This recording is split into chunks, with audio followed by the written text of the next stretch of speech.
যুবকরা, এবার সত্যের কুঠারকে হাতে তুলে নাও, মিথ্যার প্রাচীরে আঘাত করে বলে দাও বাংলাদেশে কোনো পন্থা চলবে না, একমাত্র ইসলামের পন্থা চলবে বাংলার মাটিতে।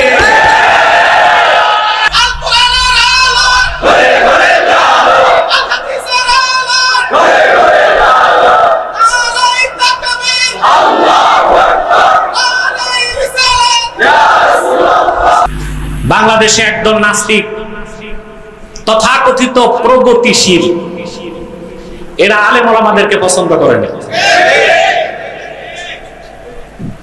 আন্ডার এস্টিমেট করতে চায়।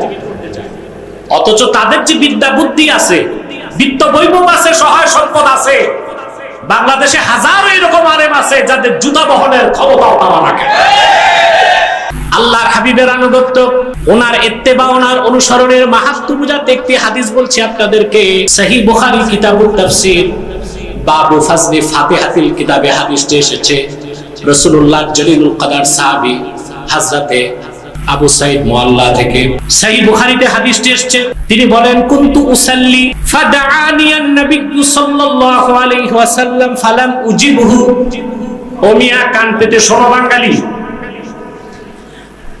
রাসূলুল্লাহর সাহাবী বলেন, আমি নামাজ পড়ছিলাম, নামাজটা ছিল ফরজ নামাজ। নামাজের মধ্যে থাকা অবস্থাতেই আল্লাহর হাবিব আমারে ডাক দিলেন। আল্লাহু আকবার। এইরকম মতনে হাদিসটি এসেছে বুখারীতে, ভিন্ন শব্দে হাদিসটা এসেছে সহিহ মুসলিমে। সেখানে এসেছে ফাদাআনি রাসূলুল্লাহ সাল্লাল্লাহু আলাইহি ওয়াসাল্লাম ফালাম উজিবহু। আল্লাহর রাসূল আমাকে ডেকেছেন, আমি জবাব দিলাম না। সাহাবীর নামাজটা ছিল ফরজ নামাজ। কি নামাজ? তো সাহাবী ইজতিহাদ করছে যে নামাজটা যেহেতু ফরজ, তো নামাজটা শেষ করি রাসূলুল্লাহর ডাকের জবাব দেই, তিনি নামাজ ছাড়লেন। বলুন তো ভাই, সাহাবী কাজটা ঠিক করছিলেন না ভুল করছিলেন? ঠিক করছে। দেখি সামনে যাই। আমার ভাইয়েরা, নামাজ শেষ করে আমি আল্লাহর হাবিবের কাছে দৌড়িয়ে আসলাম। এসে বললাম, লাব্বাইকা ওয়া সা'দাইকা ইয়া রাসূলুল্লাহ। আয় আল্লাহর রাসূল, আপনার গোলাম হাজির। আল্লাহর হাবিব বললেন, আমি ডেকেছিলাম, জবাব কেন দাও নাই? সাহাবী বলেন, আমি বললাম, ইন্নী কুনতু উসাল্লি, আমি নামাজ পড়ছিলাম, ফরজ নামাজ ছিল বলে আপনার ডাকের জবাব দেই নাই। আল্লাহর হাবিব সাহাবীকে পাল্টা প্রশ্ন করলেন, আলাম ইয়াকুলিল্লাহু ইস্তাজিবু লিল্লাহি ওয়া লির-রাসূলি ইযা দাআকুম।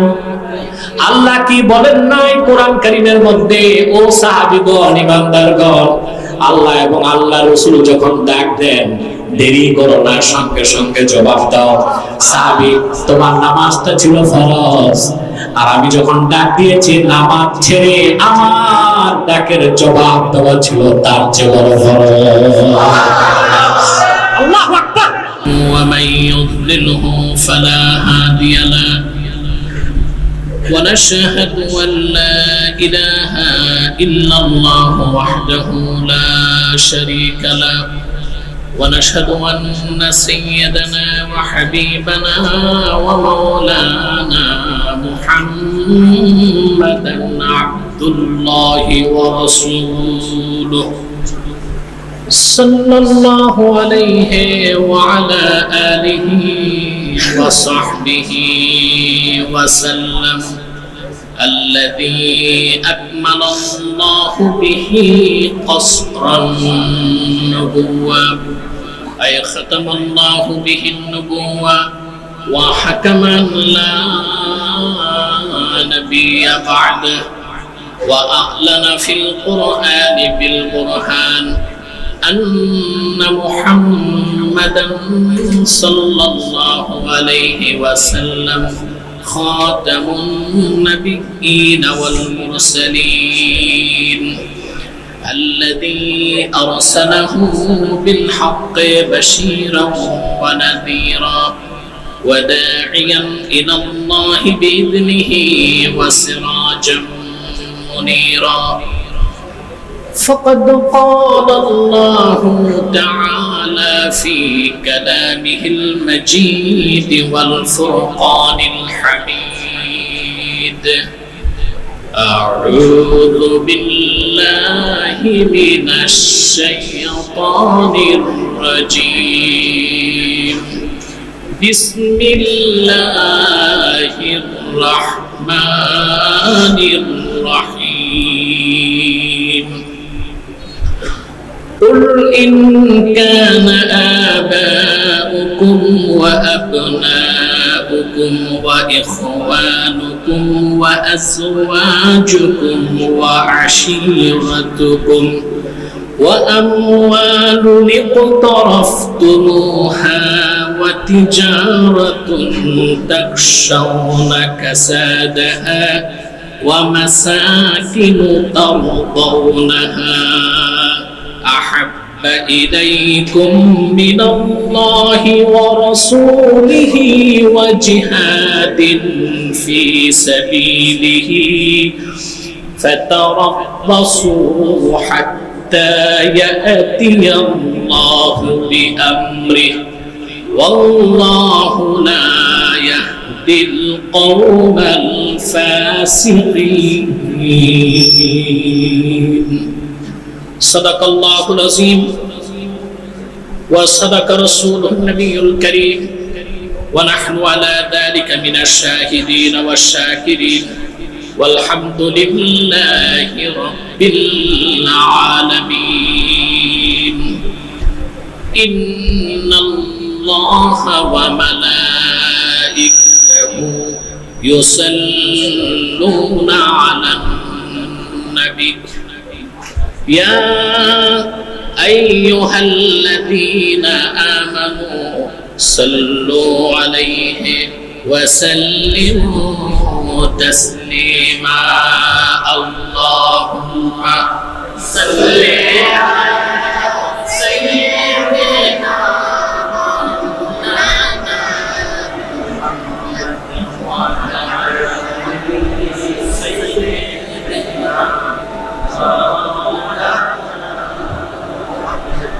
زبان খুলে পড়ুন আল্লাহুম্মা সাল্লি আলা সাইয়্যিদিনা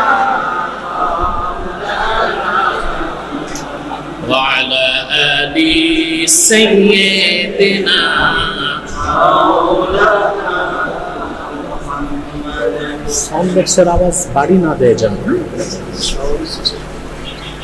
মহব্বতে জবান খুলে দরুদ ও সালামের হাদিয়া रसूल करीम सल्लल्लाहु अलैहि वसल्लम के नूरेर कदम मुबारक पहुंचे दिन अल्लाहुम्मा सल्ली अला सय्यिदिना व अला आलि सय्यिदिना मौलाना هو الحبيب الذي ترجى شفاعته لكل حول من الأهوال مقتحم اللهم صل على سيدنا مولانا محمد وعلى آل سيدنا كالزهر في ترف والبدر في شرف والبحر في كرم والدهر في همم اللهم صل على سيدنا وعلى آل سيدنا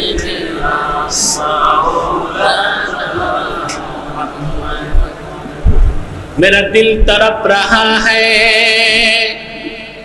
मेरा जल रहा है सीना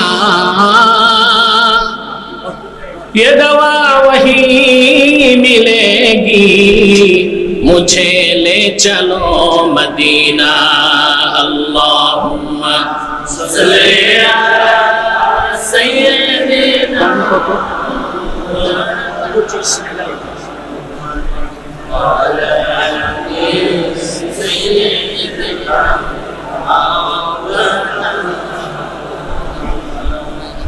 মুহাম্মাদুন রাসূলুল্লাহ সাল্লাল্লাহু আলাইহি ওয়াসাল্লাম খাতামাল্লাহু বিহিন নুবুওয়া ওয়া হাকামান লা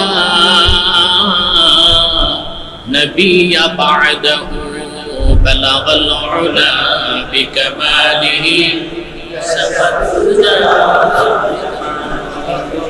حسنت جميع خصاله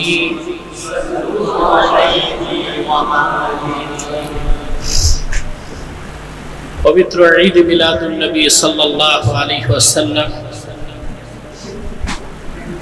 স্মরণে আজকের আজিমুশান বার্ষিক মাহফিলে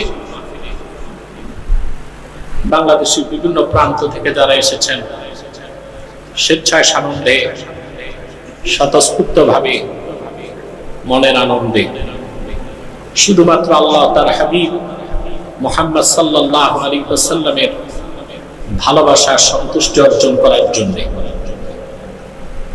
তাদের সকলকে আমার পক্ষ থেকে হৃদয় নিংড়ানো ভালোবাসা শুভেচ্ছা এবং অভিনন্দন জ্ঞাপন করছি। সবটুকু শুকরিয়া আল্লাহ সুবহানাহু ওয়া তাআলার জন্য, যিনি আমাদেরকে এখানে আসার বসার তৌফিক মেহেরবানি করে ভিক্ষা দান করেছেন। সেজন্য আসুন আমরা সকলে একবার অবনত চিত্তে হৃদয়ের আবেগ অনুভূতি উজাড় করে সমবেত কণ্ঠে বলি আলহামদুলিল্লাহ।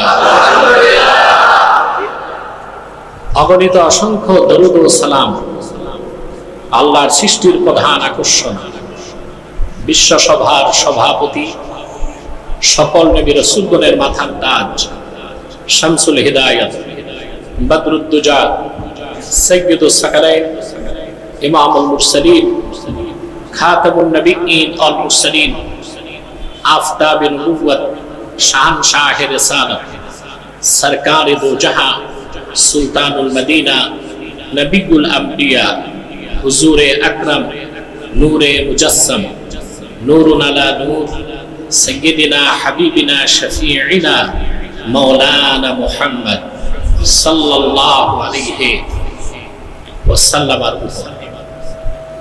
আল্লাহ তাবারাকা ওয়া তাআলা যাকে আজ থেকে প্রায় ১৫০০ বছর আগে প্রেরণ করেছেন সর্বশ্রেষ্ঠ ও সর্বশেষ নবী ও রাসূল হিসেবে, যার পরে আজ পর্যন্ত পৃথিবীতে অবশ্যই কোন প্রকার নবী কিংবা রাসূল অবশ্যই আসে নাই, অবশ্যই এখনো নাই, অবশ্যই কিয়ামত পর্যন্ত আসবে না। সম্মানিত সুধী, সেই বিকেল ৩টে থেকে রাতটার গভীরতার দিকে ধাবিত হচ্ছে। দীর্ঘ সময় আপনারা বসে আছেন, আবার বসেও থাকবেন সারা রাত ইনশাআল্লাহ। একের পর এক আলেমদের জবান থেকে শিল্পীদের সুললিত কণ্ঠে বক্তব্য শুনেছেন, হামদ নাচ শুনেছেন।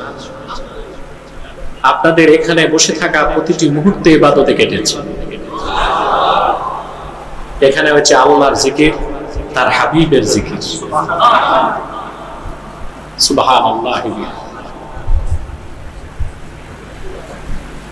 আল্লাহ সুবহানাহু ওয়া তাআলা জিকিরকে আল্লাহ যে মর্যাদা দিয়েছেন, তার হাবিবের জিকিরকে আল্লাহ সেই মর্যাদা দিয়েছেন। এরকম নয়, পুরুষোচিত কণ্ঠে বলি সুবহানাল্লাহ। আল্লাহ তাআলা তার হাবিবকে বলেছেন, ওয়া রাফা'না লাকা যিকরাক, হাবিব আমি আপনার জিকিরকে বুলন্দ করেছি, সমুন্নত করেছি। সুবহানাল্লাহ। সৃষ্টি জগতের ঊর্ধ্বে আল্লাহর সৃষ্টি যেখানে শেষ, সে আরশে আজিমে আল্লাহ তার নামের সাথে তার হাবিবের নাম লিখে রেখেছে। সহজ কথা। আমরা যদি সিরাতুল নবী ব্যানারে বা মিলাদুন নবী ব্যানারে মাহফিল না করি তাতে কি হয়েছে? আকাশ ও জমিনে আল্লাহ তাআলার সৃষ্টিগুলো তার হাবিবের গুণ কীর্তন করছে। আল্লাহ তাআলা তার হাবিবের সুনামকে, জিকিরকে সমুন্নত করেছে, বুলন্দ করেছে, এত উপরে যার উপরে আর কিছু নাই।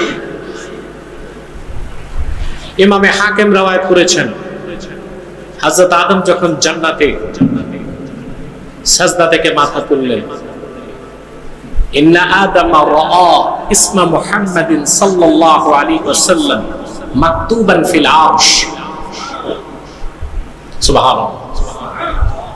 পয়গম্বর আদম সাজদা থেকে মাথা তুলে আরশে আজিমের দিকে তাকায়, দেখেন ওখানে আল্লাহর নামের সাথে তার হাবিব মুহাম্মদ সাল্লাল্লাহু আলাইহি ওয়াসাল্লামের নাম দেখেন।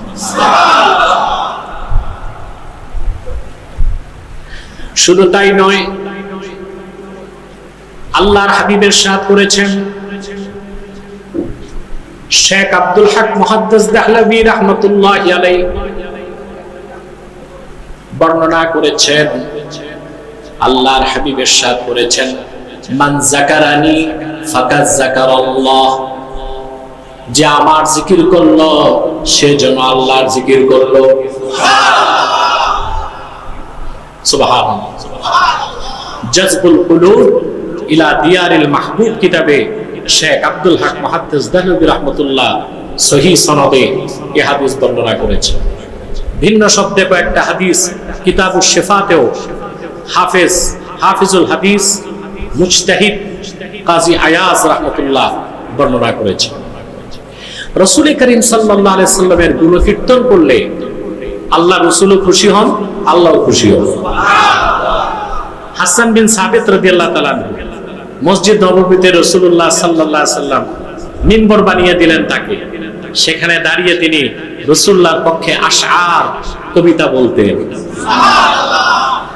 আল্লাহর হাবিব দোয়া করলেন, আল্লাহুম্মা আইয়িদহু বিরূহিল কুদুস, আয় আল্লাহ আমার প্রশংসায় কাফির মুশরিকদের জবাবে হাসান বিন সাবিত যখন কবিতা বলে, আশআর রচনা করে, কবিতা আবৃত্তি করে, নাম পড়ে, আল্লাহ তুমি হাসানকে জিবরিল দিয়ে সাহায্য করো। সুবহানাল্লাহ। আমার ভাইরা, তো এখানে আপনারা যারা হক আহলে সুন্নাত, তারা ঈদে মিলাদুন নবী সাল্লাল্লাহু আলাইহি ওয়াসাল্লাম ব্যানারে মাহফিল করে, প্রতিটা কাজী কোরআন সুন্নাহ দিয়ে প্রমাণিত। ওখানে যারা বেদাত খুঁজে, এটা তার নিজের সমস্যা। মারাদু আলান নিফাক, তার রোগ আছে। কি আছে? এই রোগের নাম কি?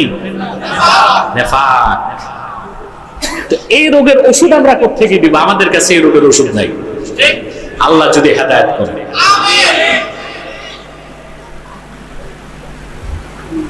যারা এই কথাগুলো বলে তারা কোন হক মাসলাকেরই মুহাক্কিক কোন আলেম না। সমস্যা হচ্ছে পড়াশোনার অভাব, দার্সি কিতাবগুলো ঠিক মতো পড়ে না, অন্য কিতাবগুলো যে পড়বে সেই সময়ই তো নাই। তো বিভিন্ন ধরনের ফতোয়া দিয়ে উম্মাহের মধ্যে বিভেদের সৃষ্টি করে। রাসূল করিম সাল্লাল্লাহু আলাইহি ওয়াসাল্লামের তাযীম, ওনার সম্মান, এটার সম্পর্ক তাকওয়ার সাথে, অন্তরের সাথে। কিসের সাথে? আল্লাহ তাআলা বলেছেন, যালিকা ওয়া মান ইউআযযিম শাআইরাল্লাহ ফাইন্নাহা মিন তাকওয়াল কুলুব। সুবহানাল্লাহ। আর আল্লাহর নিদর্শনগুলোকে সম্মান যে করে, সুবহানাল্লাহ, এটা তো মুমিনদের অন্তরে নিহিত তাকওয়ার বহিঃপ্রকাশ। এটা কি? তাকওয়ার বহিঃপ্রকাশ। সুবহানাল্লাহ। শুধু কি তাই? রাসূল করিম সাল্লাল্লাহু আলাইহি ওয়াসাল্লামের মহব্বত তার অন্তরে তত বেশি জায়গা নেয়, যার হৃদয় যত পবিত্র। যার অন্তরে রাসূলুল্লাহর আজমত আর মহব্বত নাই, সে তো মুমিনের কাতারেই আসতে পারবে না। আল্লাহর হাবিবের সম্মান, মর্যাদার কথা সাইয়্যিদুল কাওনাইন রাসূল রাব্বিল আলামিন নবী রাসূলগণের মাথার তাজ মুহাম্মদ সাল্লাল্লাহু আলাইহি ওয়াসাল্লামের সম্মান মর্যাদার কথা, মহত্বের কথা, বরত্বের কথা, আজমতের কথা, রাসূলুল্লাহ শানে কথা শুনলে যাদের ভালো লাগে না, মনে করতে হবে তাদের অন্তরে এখনো ঈমান প্রবেশ করে নাই। দাড়ি টুপি জুব্বা কুর্তা ঠিক থাকতে পারে, ওটা তো শুধুমাত্র লেবাস ছাড়া আর কিছুই না। ওই রকম মানুষের জুব্বাটা আব্দুল্লাহ বিন উবাইয়ের জুব্বার মতো, ওই রকম মানুষের দাড়িটা আবু লাহাবের দাড়ির মতো। কারণ রাসূলুল্লাহ আজমত মহাব্বত যে অনুধাবন করতে পারে না, এটা তার নিজের সমস্যা। আর সেটা হচ্ছে, সমস্যাটার নাম হচ্ছে মারাদুন নিফাক, মুনাফিকের রোগ আছে। আল্লামা খতিব তাসতালানি ইরশাদুস সারিতে সালাসুন মান কুন্না ফিহি ওয়াজাদা হালাওয়াতাল ঈমান, বুখারী শরীফের 25 নম্বর হাদিসের ব্যাখ্যায় লিখেছেন, রাসূলুল্লাহর মহব্বতের কথা, আজমতের কথা যার ভালো লাগে না, সে হচ্ছে কাল মারিদিস সাফরাউই, জন্ডিস রোগীর মতো। কিসের মতো? জন্ডিস আক্রান্ত রোগী মানুষ, ওর কাছে কি ভালো ভালো পোলাও গোশত কোরমা ভালো লাগবে? তো সমস্যা কি পোলাও গোশত কোরমা না তার সমস্যা? মাহাব্বতে রাসূল, আজমতে রাসূল, রাফআতে রাসূলের কথা শুনলে কোন ব্যক্তির মধ্যে যদি আবেগ জাগ্রত না হয়, ভাবাবেগে পরিবর্তন না আসে, বুঝতে হবে সে হচ্ছে কামারিদিস সাফরাউই, জন্ডিস রোগীর মতো। সে হচ্ছে একটা রোগী, তবে তার রোগটা জন্ডিস না, ওই রোগের নাম হচ্ছে নিফাক, মুনাফিক। কি মুনাফিকদেরকে আল্লাহ তাআলা মুমিন বলে স্বীকৃতি দেন নাই। আল্লাহ রাব্বুল আলামিন বলেন, وَمِنَ النَّاسِ مَن يَقُولُ آمَنَّا بِاللَّهِ وَبِالْيَوْمِ الْآخِرِ وَمَا هُمْ بِمُؤْمِنِينَ। মানুষের মধ্যে এমন কিছু ভাগ্য বিপন্ন মানুষ আছে যারা বলে আমরা মহান আল্লাহর উপর ঈমান এনেছি, আখিরাতকে বিশ্বাস করি, আল্লাহ বলেন আমি বলছি, তারা মুমিন নয়। সমস্যা আছে, ঈমান কি আছে? মাহাব্বাতু রাসূলিল্লাহ আমরুম মিন উমুরিল ঈমান আল্লাযী লা ইয়াতিম্মুল ঈমানু ইল্লা বিহি, আল্লাযী লা ইয়াতিম্মুল ঈমানু ইল্লা বিহা। রাসূলুল্লাহর মাহাব্বত, ওনার আজমত হৃদয়ে লালন করা, এটা ঈমানের অংশ। এটা ছাড়া ঈমান পরিপূর্ণ হতে পারে পারে? আমার ভাইয়েরা, আল্লাহ রাব্বুল আলামিন সূরা তাওবাতে স্পষ্ট করে দিয়েছেন, সুবহানাল্লাহ, আমার সাথে পড়েন, আউযু বিল্লাহি মিনাশ শাইতানির রাজীম, বিসমিল্লাহির রাহমানির রহিম, কুল ইন কানা আবাউকুম ওয়া আবনাউকুম ওয়া ইখওয়ানুকুম ওয়া আজওয়াজুকুম ওয়া আশীরাতুকুম وأموال اقترفتموها وتجارة تخشون كسادها ومساكن ترضونها أحب إليكم من الله ورسوله وجهاد في سبيله فتربصوا حتى يأتي الله بأمره والله لا يهدي القوم الفاسقين। আল্লাহ বলেন, প্রিয় হাবিব মুহাম্মদ সাল্লাল্লাহু আলাইহি সাল্লাম, আমার পক্ষ থেকে চূড়ান্ত সিদ্ধান্ত জানিয়ে দিন, ইন কানা আবাউকুম ওয়া আবনাউকুম ওয়া ইখওয়ানুকুম ওয়া আজওয়াজুকুম ওয়া আশীরাতুকুম যদি তোমাদের পিতাগণ, তোমাদের সন্তানগণ, তোমাদের ভাইগণ, তোমাদের স্ত্রীগণ, তোমাদের প্রতিবেশীগণ, ঘনিষ্ঠজন যারা, ওয়া আমওয়ালুন ইকতারাফতুমুহা, আর তোমাদের অর্জিত সম্পদ, ওয়া তিজারাতুন তাখশাউনা কাসাদাহা, আর সেই ব্যবসা, যে ব্যবসার মন্দাকে তোমরা ভয় পাও, ওয়া মাসাকিনু তারদাউনাহা, আর তোমাদের সে আবাস গৃহসমূহ যেগুলোকে তোমরা প্রচন্ড পছন্দ করো, ভালোবাসো, আহাব্বা ইলাইকুম মিনাল্লাহি ওয়া রাসূলিহি ওয়া জিহাদিন ফি সাবিলিহি, যদি এই সব জিনিসগুলো, এসব কিছু আল্লাহ এবং আল্লাহর হাবিব মুহাম্মদ সাল্লাল্লাহু আলাইহি সাল্লাম এবং জিহাদ ফি সাবিলিল্লাহ চেয়ে প্রিয় হয় তোমাদের কাছে, ফাতারাব্বাসু আই ইনতাজিরু, ফাতারাব্বাসু ইনতাজিরু, অপেক্ষা করো, হাত্তা ইয়াতি আল্লাহু বিআমরি, আল্লাহ তার পক্ষ থেকে সিদ্ধান্ত নিয়ে উপস্থিত হবার অপেক্ষা করো। তার মানে আল্লাহর পক্ষ থেকে বিপর্যয়, শাস্তি, ধ্বংস, জিল্লাত তোমাদেরকে গ্রাস করবে যদি এসব কিছুর চেয়ে আল্লাহ মুহাম্মদ সাল্লাল্লাহু আলাইহি সাল্লাম এবং জিহাদ ফি সাবিলিল্লাহ তোমাদের কাছে অধিক প্রিয় না হয়। সুবহানাল্লাহ বলবেন। তাফসীরুল কুরতুবীতে ইমামে কুরতুবী এই আয়াতের ব্যাখ্যা করতে যে খুব সুন্দর কথা লিখেছেন। কুরতুবী লেখেন,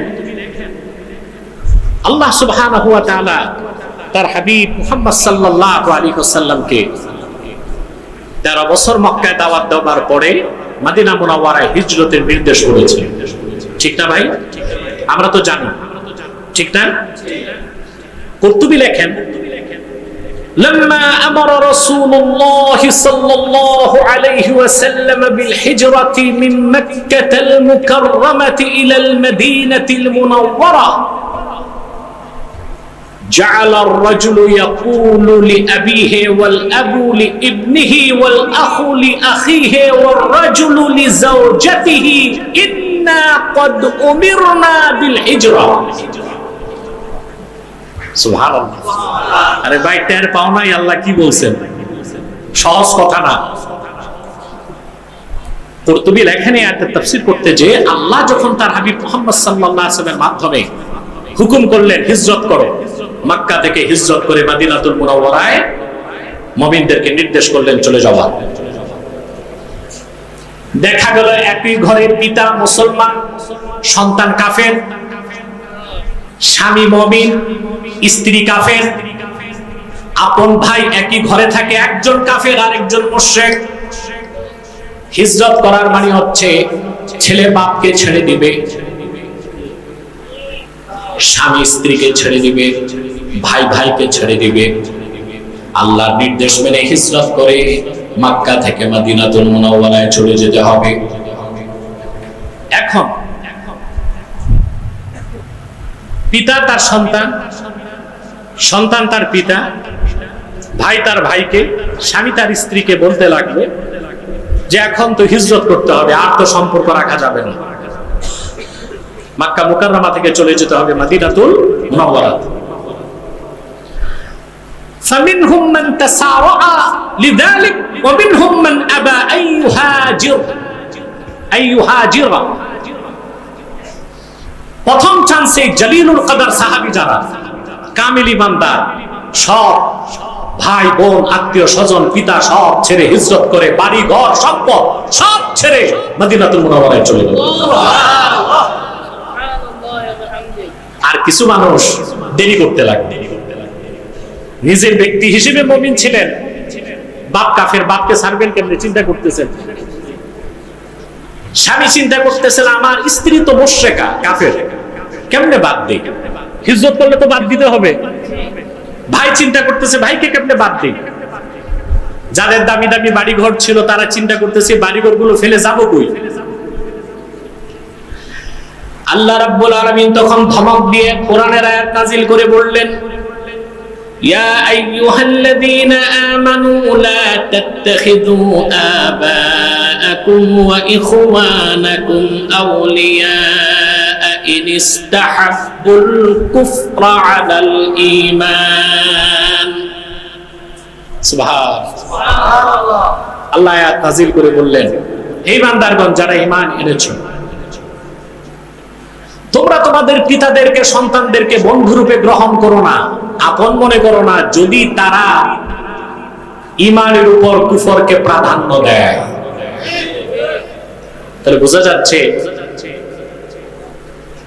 বাবা হোক, গোষ্ঠী হোক, সন্তান হোক, স্ত্রী হোক, যদি ঈমানকে গ্রহণ না করে কুফরকে গ্রহণ করে, কোন মুমিন তার সাথে সম্পর্ক রাখতে পারে না। পারে? আমরা কি কোরআনের এই আয়াতের উপর আমল করতে পারছি? আমরা যাদেরকে নেতা মানি তাদের অনেকেই তো মুসলমান না। ঈমানের সমস্যা, আকীদার সমস্যা। রাসূলুল্লাহ সাল্লাল্লাহু আলাইহি ওয়াসাল্লামের আনীত দ্বীনকে পূর্ণাঙ্গ দ্বীন তারা বিশ্বাস করে না। সেজন্য তারা চায় ধর্ম আর রাষ্ট্র আলাদা থাকবে। ঠিক না? এর মানে হচ্ছে আল্লাহর রাসূলের শরীয়ত যে পরিপূর্ণ, পূর্ণাঙ্গ, ব্যক্তি জীবন, সমাজ জীবন, রাষ্ট্র জীবন, শিক্ষা জীবন, সাংস্কৃতিক জীবন, ইহকালীন কল্যাণ, পরকালীন মুক্তির জন্য সকল ক্ষেত্রে রাসূলুল্লাহ সাল্লাল্লাহু আলাইহি ওয়াসাল্লাম যে শরীয়ত এনেছেন তা যে পরিপূর্ণ, এই বিশ্বাস যার আছে, সে ধর্ম আর রাষ্ট্রকে আলাদা করতে পারে না। আপনাদের দেশের অধিকাংশ নেতাই আপনাদেরকে পথভ্রষ্ট করছে। তাদের জন্য জান দিচ্ছেন, মাল দিচ্ছেন, জীবন দিচ্ছেন। আপনার মূল্যবান জীবন আর সম্পদ মানব রচিত কোন তন্ত্র মন্ত্র, মতবাদ কিংবা পৃথিবীর কোন মানুষের জন্য উৎসর্গ হতে পারে না। জীবন যদি দিতেই হয় আল্লাহর জন্য ওয়াকফ করে দিব। জীবন যদি উৎসর্গ করতে হয় রাসূলুল্লাহর জন্য উৎসর্গ করে দিব। এটাই মুমিনের কাজ। এই আয়াত নাযিলের পর বাকিরাও হিজরত করেছে, তারপরও কিছু রয়ে গেছে। কথা বুঝতেছেন? আল্লাহ রাব্বুল আলামিন তখন চূড়ান্ত আয়াত ঘোষণা করে নাযিল করলেন, কুল ইন কানা আবাউকুম ওয়া আবনাউকুম ওয়া ইখওয়ানুকুম ওয়া আজওয়াজুকুম ওয়া আশীরাতুকুম ওয়া আমওয়ালুন ইqtaraftumuha ওয়া তিজারাতুন তাখশাউনা কাসাদাহা ওয়া মাসাকিন তারদাউনাহা আহাব্বা ইলাইকুম মিনাল্লাহি ওয়া রাসূলিহি ওয়া জিহাদিন ফি সাবিলিহি ফাতারাব্বাসু হাত্তা ইয়াতিয়াল্লাহু বিআমরিহি ওয়াল্লাহু লা ইয়াহদিল কওমাল ফাসিকিন। আল্লাহ চূড়ান্ত ঘোষণা করলেন, মুহাম্মদ সাল্লাল্লাহু আলাইহি ওয়াসাল্লামকে বলে দিন, যদি তোমাদের পিতাগণ, তোমাদের সন্তানগণ, তোমাদের ভাইগণ, তোমাদের স্ত্রীগণ, তোমাদের প্রতিবেশীগণ, তোমাদের ব্যবসা, তোমাদের অর্জিত সম্পদ, তোমাদের বাড়িঘর, এই সবকিছুর চেয়ে যদি আল্লাহ তার রাসূল অধিক প্রিয় না হয়, আল্লাহ পরে ঘোষণা করছেন, তাহলে তোমরা মুমিন না, ফাসিক।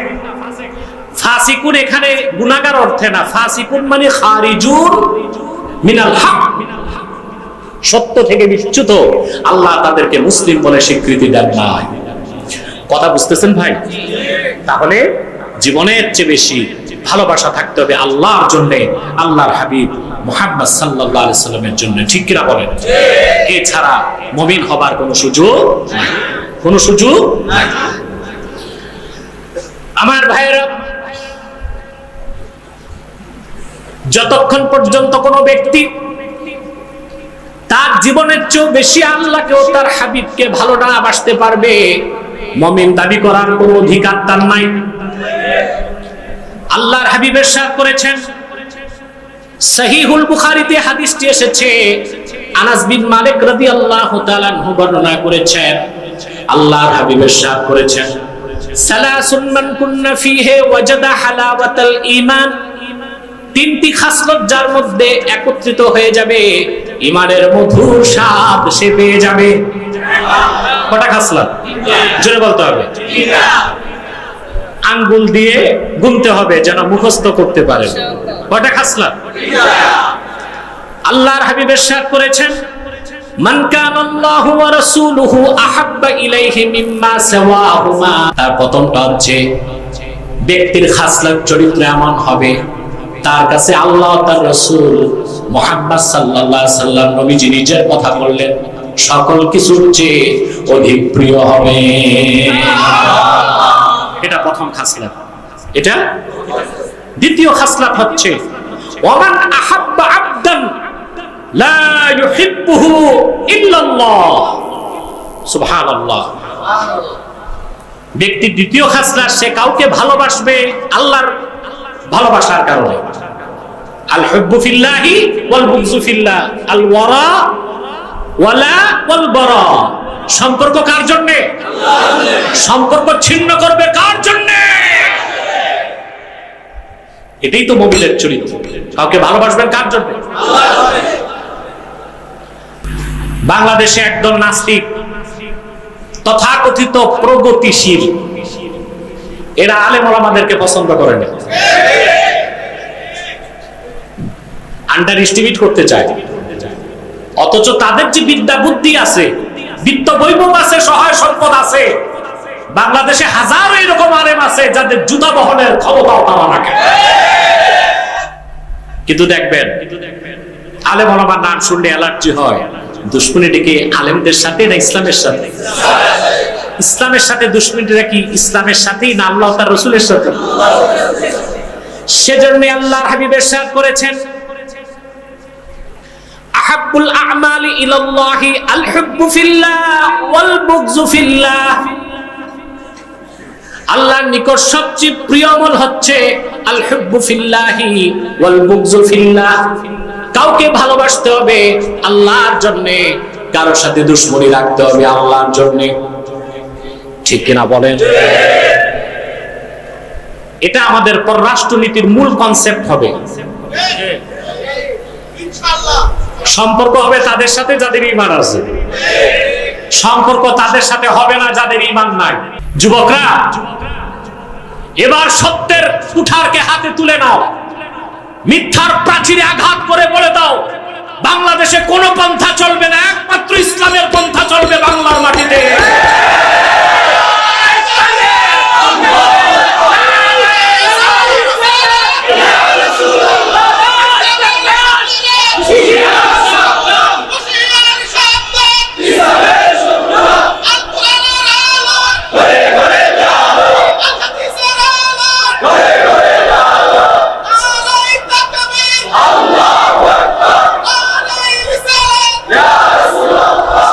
বাংলাদেশে বিপ্লব হয় নাই, এটা অভ্যুত্থান হয়েছে। বড় আফসোস, অভ্যুত্থান আর বিপ্লবের পার্থক্য আমরা অনেকে বুঝি না।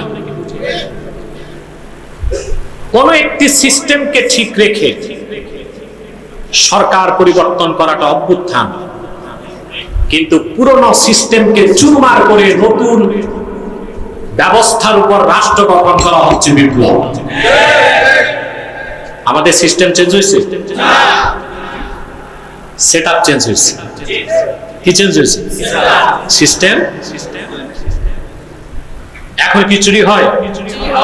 দুর্নীতি, লুটপাট কমে গেছে না বেড়েই গেছে?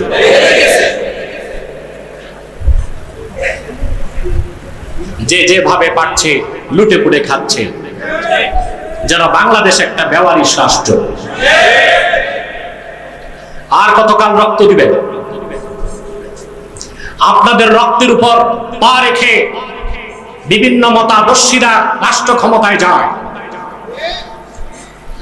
সুদীর্ঘ ১/২ বছর পার হয়ে গেল, দেশ স্বাধীন হয়েছে। এদেশের মুসলমানের সবচেয়ে বড় ব্যর্থতা, ইসলামের পক্ষে একটা বিল সংসদে পাশ করাতে পারে না। তার কারণ পন্থা দুইটা, একদল ভারতপন্থী, আরেকদল। কোন অমুসলিম অধ্যুষিত রাষ্ট্র মুসলমানের বন্ধু হতে পারে না, পারে? মুসলমানের বন্ধু হবে মুসলমান, মুসলিম রাষ্ট্রের বন্ধু হবে আরেক মুসলিম রাষ্ট্র। অমুসলিম রাষ্ট্রের সাথে চুক্তি হতে পারে, বাণিজ্যিক চুক্তি, ব্যবসায়িক চুক্তি, বিভিন্ন চুক্তি হতে পারে, কিন্তু কোন অমুসলিম অধ্যুষিত রাষ্ট্র মুসলিম অধ্যুষিত রাষ্ট্রের ভাতৃপ্রতিম রাষ্ট্র হতে পারে না। এ কথা কার? ইমানদারদের বন্ধু হবে ইমানদারগণ, ঠিক কিনা? আল্লাহ রাব্বুল আলামিন কোরআন কারীমে বলে দিয়েছেন, ইন্নামা ওয়ালিয়ুকুমুল্লাহু ওয়া রাসূলুহু ওয়াল্লাযীনা আমানুল্লাযীনা ইউকিমুনাস সালাতা ওয়া ইউতুনাজ যাকাতা ওয়া হুম রাকিউন ومن يتولى الله ورسوله والذين آمنوا فإن حزب الله هم الغالبون কার কথা? আল্লাহ তাআলা বলেছেন, নিশ্চয়ই তোমাদের অভিভাবক হচ্ছেন, মালিক হচ্ছেন আল্লাহ, তোমাদের অভিভাবক মুহাম্মদ সাল্লাল্লাহু আলাইহি সাল্লাম, আর তোমাদের নেতৃত্ব দিবে যে অভিভাবকরা উম্মতে মুহাম্মাদীর ওই সব লোক যারা ঈমানদার, নামাজ প্রতিষ্ঠা করে, যাকাত আদায় করে। সুবহানাল্লাহ। এরপর আল্লাহ বলে দিয়েছেন, যারা মহান আল্লাহকে মালিক হিসেবে স্বীকার করে, মুহাম্মদ সাল্লাল্লাহু আলাইহি সাল্লামকে অভিভাবক হিসেবে স্বীকার করে, আর মুহাম্মদ সাল্লাল্লাহু আলাইহি সাল্লামের ঈমানদার উম্মত যারা তাদেরকে নেতা হিসেবে মানে, আল্লাহ বলেন তারা হিজবুল্লাহ, আল্লাহর দল। আল্লাহ বলে দিয়েছেন, আলা ইন্না হিজবাল্লাহি হুমুল গালিবুন, আল্লাহর দলে যারা, অবশ্যই তারা বিজয় লাভ করবে। আল্লাহ রাব্বুল আলামিনের এই কথাটি মহাসত্যের সর্বোচ্চ মানদণ্ডে উত্তীর্ণ। বাস্তবতার নিরিখে লক্ষ্য করে দেখেন, আল্লাহর হাবিব নূর নবীজি মুহাম্মদ সাল্লাল্লাহু আলাইহি সাল্লাম সুদীর্ঘ ১৫০০ বছর আগে পরিপূর্ণ জীবন বিধান দিন ইসলাম রেখে যাবার পর আজ পর্যন্ত পৃথিবীতে কোন ভূখণ্ডের কোন অমুসলিম সম্প্রদায় মুসলমানের বন্ধু হয় নাই। তিনটা খাসলত এক হলে, তিনটা খাসলত যার মধ্যে সন্নিবেশিত হবে, ঈমানের মধুর স্বাদ পেয়ে যাবে। তার প্রথমটা হচ্ছে আল্লাহ তার রাসূলের ভালোবাসা হবে সবকিছুর চেয়ে বেশি। ২ নাম্বার হচ্ছে ব্যক্তি ব্যক্তিকে ভালোবাসবে কার জন্য? আল্লাহ। ৩ নাম্বার কঠিন কথা, প্রথম দুইটা দাবি প্রমাণ হলো তৃতীয় কথায়, সেটা পরীক্ষা। সেটা হচ্ছে ওমাই ইয়াকরাহু আই ইয়াউদা ফিল কুফরি বা'দা ইদ আনকাযাহুল্লাহ কামা ইয়াকরাহু আইয়ুলকা ফিন নার। ব্যক্তির তৃতীয় বৈশিষ্ট্য হবে ঈমান আনার পরে, মুমিন হবার পরে আবার তার কাফের হয়ে যাওয়াটাকে সেরকম অপছন্দ করবে, জীবন্ত তারে আগুনে দগ্ধ করাকে যে সেরকম যেরকম অপছন্দ করে। তার মানে ব্যক্তির তৃতীয় খাসলত, ঈমান আনার পরে আল্লাহ তার হাবিব মুহাম্মদ সাল্লাল্লাহু আলাইহি সাল্লামের ভালোবাসা হৃদয়ে যখন সবকিছুর চেয়ে বেশি হয়ে যাবে, আর সে যখন কাউকে ভালোবাসবে আল্লাহর জন্য। আর তৃতীয় বৈশিষ্ট্য, ব্যক্তির কাছে ঈমানের উপর টিকে থাকাটা, সে জীবন দিয়ে হলেও ঈমানের উপর টিকে থাকাকে ধরে রাখবে। তার মানে সে মুমিন অবস্থা থেকে কাফের হওয়াকে ওই রকম অপছন্দ করবে, জীবন্ত তাকে আগুনে জ্বালায়া হত্যা করাকে যেরকম অপছন্দ করবে। তার মানে সে তার জীবন দিবে, ঈমান বিক্রি করবে না। জীবন দিবে, ঈমান বিক্রি করবে না। এর প্রমাণ রাসূল করিম সাল্লাল্লাহু আলাইহি সাল্লামের সাহাবীগণ দিতে পারছেন কিনা? ঈমানের উপর টিকে থাকতে জীবন দিতেন তারা। হাদিসে যে তিনটা কথা আসছে, এই তিনটা বৈশিষ্ট্য আল্লাহর হাবিবের সকল সাহাবীর মধ্যে সমান ছিল, পরিপূর্ণ মাত্রায় ছিল, কারোটা বেশি কারোটা কম। সুবহানাল্লাহ। রাসূলুল্লাহ সাল্লাল্লাহু আলাইহি ওয়াসাল্লামের একজন সাহাবী মুসআব ইবনে উমাইর রাদিয়াল্লাহু তাআলা, উসুদুল গাবা কিতাবের মধ্যে এসেছে, আরবে অনেক ধনী মানুষ ছিলেন তিনি, অনেক ধনী মানুষ মুসআব বিন উমাইর। কোন কোন রিজাল প্রণেতা লিখেছেন, প্রতিদিন তিনি যখন খাবার খেতে বসতেন ৭০ জন মেহমানকে দস্তরখানে বসাতেন। কতজন?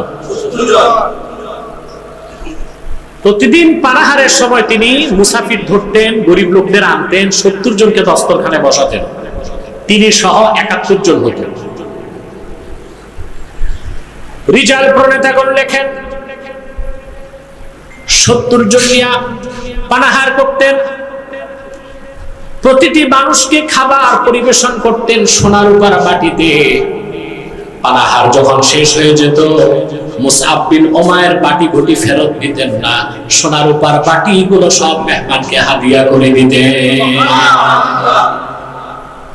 এইরকম একজন মানুষ মুসআব ইবনে উমাইর রাদিয়াল্লাহু তাআলা আনহু, তিনি এসে রাসূলুল্লাহ সাল্লাল্লাহু আলাইহি ওয়াসাল্লামের কাছে ঈমান এনে মুসলমান হয়ে গেলেন। আহা, মুসলমান হওয়ার পর প্রথম যুদ্ধে গেলেন বদরে। কোথায়? ঘুমটুম নাই তো? সজাগ আছেন?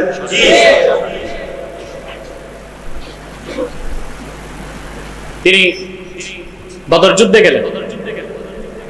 বদর যুদ্ধে মুসআব বিন উমাইরের আপন ভাই আমির বিন উমাইর বন্দী হলো।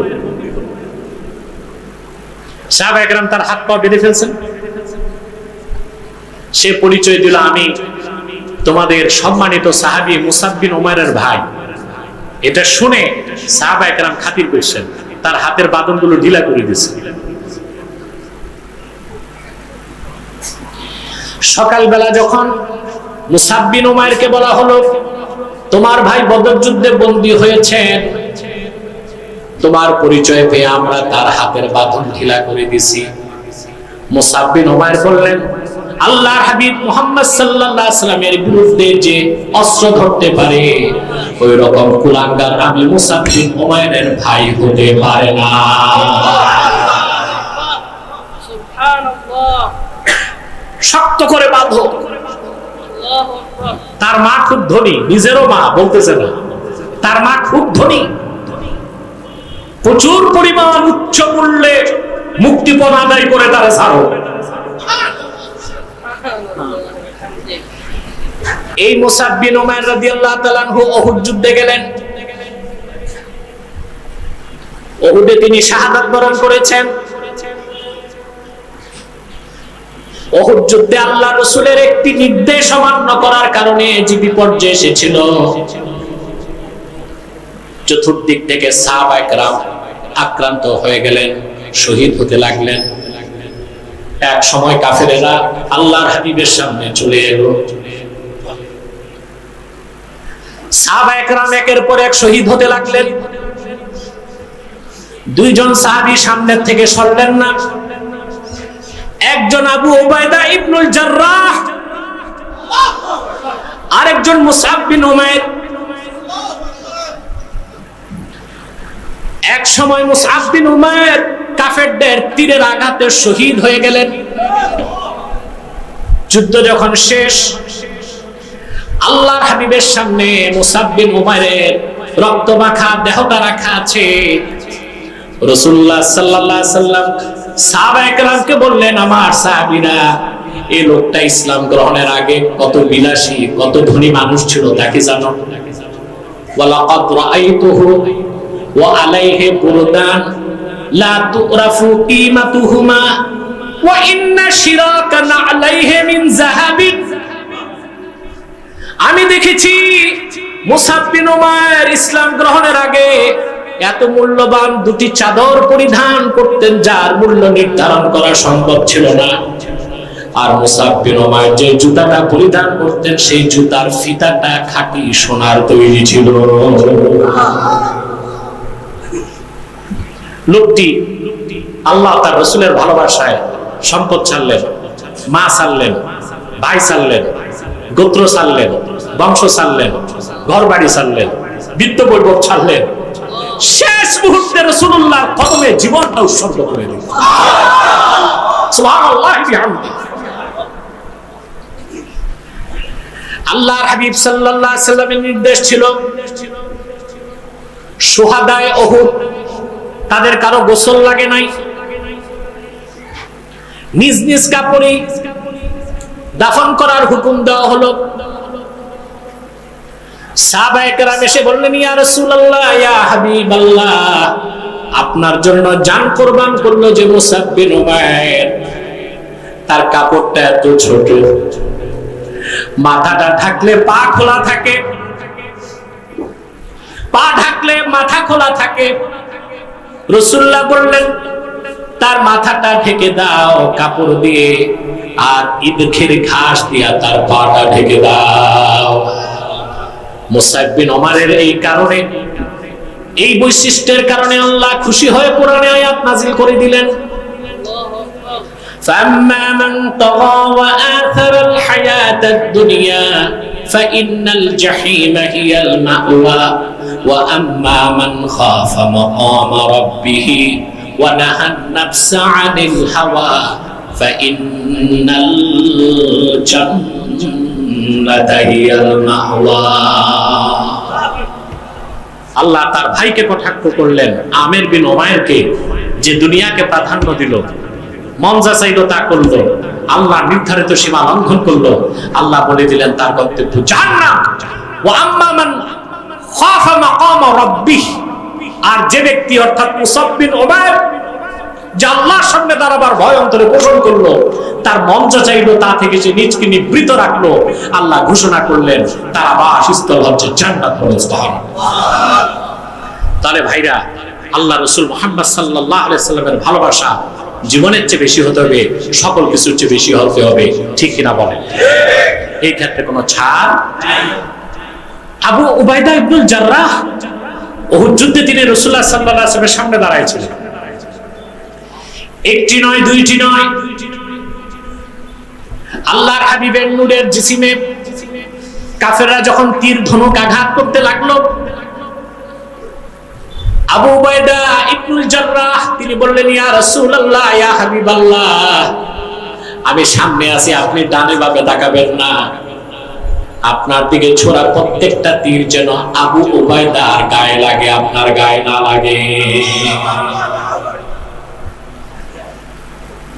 কাফেরদের আঘাতে রাসূল করিম সাল্লাল্লাহু আলাইহি সাল্লামের দান্দান মুবারক শহীদ হয়েছিল। আল্লাহর হাবিবের শিরস্ত্রাণ মুবারকে আঘাত করা হয়েছিল, লোহার কড়া সের মুবারকে ঢুকে গিয়েছিল। আবু উবাইদা ইবনুল জাররাহকে রাসূলুল্লাহ বললেন, তুমি লোহার কড়াটা বের করো। আবু উবাইদা ইবনুল জাররাহ বললেন, চিন্তা করলেন আমি যদি হাত দিয়ে বের করি রাসূলুল্লাহ কষ্ট পাবেন, শক্ত করে দাঁত দিয়া কামড় দিয়া লোহার কড়াটা ধরে টান দিলে রাসূলুল্লাহ নূরময় সের মোবারক থেকে লোহার কড়া বেরিয়ে গেল, সঙ্গে তার দুইটা দাঁতও শহীদ হয়ে গেল। জীবন থেকে বেশি রাসূল করিম সাল্লাল্লাহু আলাইহি ওয়াসাল্লামকে সাহাবায়ে কেরাম ভালোবাসতেন, সেজন্য তাদের ঈমান ছিল হাক্কুল ইয়াকিন। সুবহানাল্লাহ। তারা ঈমানের মধুর স্বাদ পেয়ে গিয়েছিলেন, বলেন সুবহানাল্লাহ। রাসূল করিম সাল্লাল্লাহু আলাইহি ওয়াসাল্লামের ভালোবাসা জীবনের চেয়ে বেশি না হলে কামিল মুমিন হওয়া যাবে না। যাবে? প্রশ্ন হচ্ছে কেন? বিষয়টা কি জবরদস্তি হয়ে যায় না? কথা বলেন। আল্লাহকেও তার রাসূলকে জীবনের চেয়ে বেশি ভালোবাসবো কেন? বিষয়টা তো অনৈচ্ছিক। এটা জবাব মুহাদ্দিসগণ দিয়েছেন, আসবাবুল মাহাব্বাতি আরবা, ভালোবাসার কারণ হয় চারটা। কয়টা? তার প্রথমটি হচ্ছে জামাল, বাহ্যিক সৌন্দর্য। আল্লাহু আকবার। পূর্বের কোন পয়গম্বরের চেহারা দেখে কেউ মুসলমান হয় নাই। ১৫০০ বছর আগে হুনাইন যুদ্ধে উসমান বিন সাইবা ইবনে উসমান রাসূলুল্লাহ সাল্লাল্লাহু আলাইহি ওয়াসাল্লামের নূরের চেহারা মোবারক দেখে মুসলমান হয়ে গেছে। ইবনুল কাইয়্যিম জাওজি জাদুল মাআদে উল্লেখ করেছেন, সাইবা ইবনে উসমান নিজেই বলেছেন, হুনাইন যুদ্ধে যখন মুসলমানরা চতুর্দিক ছড়ায় গেল, আমি অপেক্ষায় ছিলাম আল্লাহর হাবিবকে কিভাবে শহীদ করা যায়। অস্ত্র নিয়ে কাছে চলে আসলাম। যখনই আল্লাহর হাবিবের নূরের চেহারা মোবারকের দিকে তাকালাম, আমার হাত থেকে কাঁপতে কাঁপতে অস্ত্রটা পড়ে গেল। আমি দৌড়ায় যে রাসূলুল্লাহর হাত থেকে মুসলমান হয়ে গেলাম। এত সৌন্দর্য আল্লাহ তার হাবিবকে দান করেছিলেন। সুবহানাল্লাহ। তা ভাষায় প্রকাশ করা যাবে? কথা বলেন। আব্দুর রাজ্জাক বিশুদ্ধ সনদে কিছু হাদিস রওয়ায়াত করেছেন, যা জুজুল মাফকুদে এসেছে। কিছু মৌলবী সাহেব বলতে পারে জুজুল মাফকুদের সনদ কি? সনদ আছে, যেটা দুবাই ইসলামী বিশ্ববিদ্যালয়ের হাদিস ডিপার্টমেন্টের চেয়ারম্যান আদ-দাক্তুর মুহাম্মদ ঈসা ইবনু আব্দুল্লাহ মানে তিনি জুজুল মাফকুদের একেবারে নুসখা, কলমি নুসখা সংরক্ষণ করেছেন, যেটা আব্দুর রাজ্জাকেরই সংকলন। বরং হাদিসগুলো বিভিন্ন সূত্রে বিভিন্ন তুরুকে রওয়ায়াত হয়েছে, বলেন সুবহানাল্লাহ। অতএব এখানে কিলোকাল করার বা ইশকাল করার কোনো সুযোগ নেই। রাসূল করিম সাল্লাল্লাহু আলাইহি ওয়াসাল্লামের সৌন্দর্য বর্ণনা করার মতো কোনো শব্দ নাই। আল্লাহর হাবিবের সৌন্দর্য বর্ণনার কোনো শব্দ সাহাবায়ে কেরাম পেতেন না। সেজন্য নূর নবীজির জামাল বা সৌন্দর্যের বর্ণনা কিভাবে দিতেন তারা শোনেন। عن أبي هريرة رضي الله تعالى عنه أنه قال ما رأيت أحسن من رسول الله صلى الله عليه وسلم كأن الشمس تجري بين عينيه। আল্লাহ রাসূল মুহাম্মদ সাল্লাল্লাহু আলাইহি সাল্লামের মতো সুন্দর কোন মানুষ আমি কোনোদিন দেখি নাই। রাসূলুল্লাহ দিনের বেলা তাকায় থাকলে মনে হতো না দুই চোখের মাঝখান দিয়ে সূর্য যাচ্ছে। আল্লাহু আকবার। সাহাবায়ে কেরাম রাসূলুল্লাহর সৌন্দর্য বর্ণনার কোনো শব্দ পায় নাই। সুবহানাল্লাহ। হযরত আব্দুল্লাহ বিন আব্বাস রাদিয়াল্লাহু তাআলা আনহুমা এই সবগুলো হাদিসের তাখরিজ এবং হুকমুল হাদিস আমার কাছে আছে। জনগণ তো বুঝবে না, জনগণের কাছে এগুলো বলে লাভ নাই। উলামায়ে কেরাম যারা এই হাদিসের সনদগুলো চান এবং হুকমুল হাদিস কি তা চান, আমার কাছে সব লিখিত আছে, আলহামদুলিল্লাহ দেওয়া যাবে আপনাদের। কথা বুঝতেছেন? আব্দুল্লাহ ইবনে আব্বাস রাদিয়াল্লাহু তাআলা আনহুমা রাসূলুল্লাহর সৌন্দর্য বর্ণনা করতে যে তিনি হাদিস রওয়ায়াত করেছেন। সাইয়েদনা আব্দুল্লাহ বিন আব্বাস রাদিয়াল্লাহু তাআলা আনহুমা বর্ণনা করেন, লাম ইয়াকুন লিরাসূলিল্লাহি সাল্লাল্লাহু আলাইহি ওয়াসাল্লাম জিল্লুন ওয়া লাম ইয়াকুম মা'a শামসিন কাত্তু ইল্লা গালাবা দাউহু দাওআশ শামস ওয়া লাম ইয়াকুম মা'a সিরাজিন কাত্তু ইল্লা গালাবা দাউহু দাওআস সিরাজ। আব্দুল্লাহ বিন আব্বাস বলেন, আল্লাহর রাসূল মুহাম্মদ সাল্লাল্লাহু আলাইহি সাল্লামের কোন ছায়া ছিল না, কারণ ওনার সারা শরীরটাই নূরের ছিল। আল্লাহ রাসূল মুহাম্মদ সাল্লাল্লাহু আলাইহি সাল্লাম দিনের বেলা যখন সূর্যের নিচে দাঁড়াতেন, রাসূলুল্লাহর জিসিমের নূর বা জ্যোতি সূর্যের আলোর উপর প্রভাব বিস্তার করত। রাতের বেলা তিনি যখন কোন প্রদীপের সামনে দাঁড়াতেন, রাসূলুল্লাহর জিসিমের নূর প্রদীপের আলোর উপর প্রভাব বিস্তার করত। হাদিসটি শুধু আব্দুর রাজ্জাক বর্ণনা করেছেন তাই নয়, হাফেজ জালালউদ্দিন সুয়ুতী রাহমাতুল্লাহ ভিন্ন সনদে খাসাইসুল কুবরার মধ্যে হাদিসটি নকল করেছেন। এই ব্যাপারে মাশহুর হাদিস তিরমিজি, শামাইল তিরমিজি থেকে আপনারা শুনছেন না? আমাদের মুবাল্লিগরাও রওয়ায়াত করেছে। রাসূলুল্লাহ সাল্লাল্লাহু আলাইহি সাল্লাম সাহাবীগণ রাসূলুল্লাহর সৌন্দর্য বর্ণনার কোনো শব্দ খুঁজে পেতেন না। ইবনে আব্বাস থেকে আরেকটা হাদিস এসেছে আপনার শামাইল তিরমিজিতে। ইবনে আব্বাস বলেছেন, ইযা তাকাল্লামা রুইয়াকান নূর ইয়াখরুজু মিন বাইনি সানায়া। রাসূলুল্লাহ সাল্লাল্লাহু আলাইহি ওয়াসাল্লাম যখন কথা বলতেন বেহেশতি হাসি আসতেন, যখন বেহেশতি হাসি আসতেন রাসূলুল্লাহর দুই দাঁতের মাঝখান থেকে নূর বেরিয়ে যেত। আমার ভাইরা, আম্মা জান আয়েশা রাদিয়াল্লাহু তাআলা আনহার কথাকে আরবের কবি কাব্যের ভাষায় লিখেন। আম্মা জান আয়েশা বলেছেন, লানা শামসুন ওয়ালিল আফাকি শামসুন। আমার একটা সূর্য আছে, আল্লাহর আকাশে আরেকটা সূর্য আছে। ইন্নাশ শামসা তাতলাউ বাদাল ফাজরে ওয়া শামসি তাতলাউ বাদাল ইশা। আল্লাহর আকাশে সূর্য উদিত হয় ফজর নামাজের পরে, আর আবার সূর্য মুহাম্মদ উদিত হন এশার পরে। আল্লাহু আকবার। খাসাইস কুবরায় ইমাম সুয়ুতী রাহমাতুল্লাহ আরেকটা হাদিস এনেছেন আম্মা জান আয়েশা থেকে। তিনি বলেছেন, জুলাইখার সঙ্গী সাথীরা ইউসুফের সৌন্দর্য দেখে আঙ্গুল কাটছে। এটা কি বড় কিছু হইল? কথা বলে না। আঙ্গুলি না কাটছে, সমস্যা কি? আম্মা জান আয়েশা বলেছেন, আল্লাহর কসম, জুলাইখার সঙ্গী সাথীগণ যদি মুহাম্মদ সাল্লাল্লাহু আলাইহি সাল্লামের নূরের কপালের নূরের ঝলক একবার দেখতো, আঙ্গুল নয় আল্লাহর কসম তারা তাদের নিজ নিজ কলিজাগুলোকে টুকরা করে দিত। ভালোবাসার কারণ কয়টা? প্রথমটা কি? এই ছিল রাসূল করিম সাল্লাল্লাহু আলাইহি সাল্লামের জামালের কথা। সুবহানাল্লাহ। আসবাবুল মাহাব্বার দ্বিতীয় সাবাব হচ্ছে কামাল। একটা বাহ্যিক সৌন্দর্য, এটাকে বলে সূরত, আভ্যন্তরীণ সৌন্দর্যকে বলা হয় সিরাত। সুবহানাল্লাহ।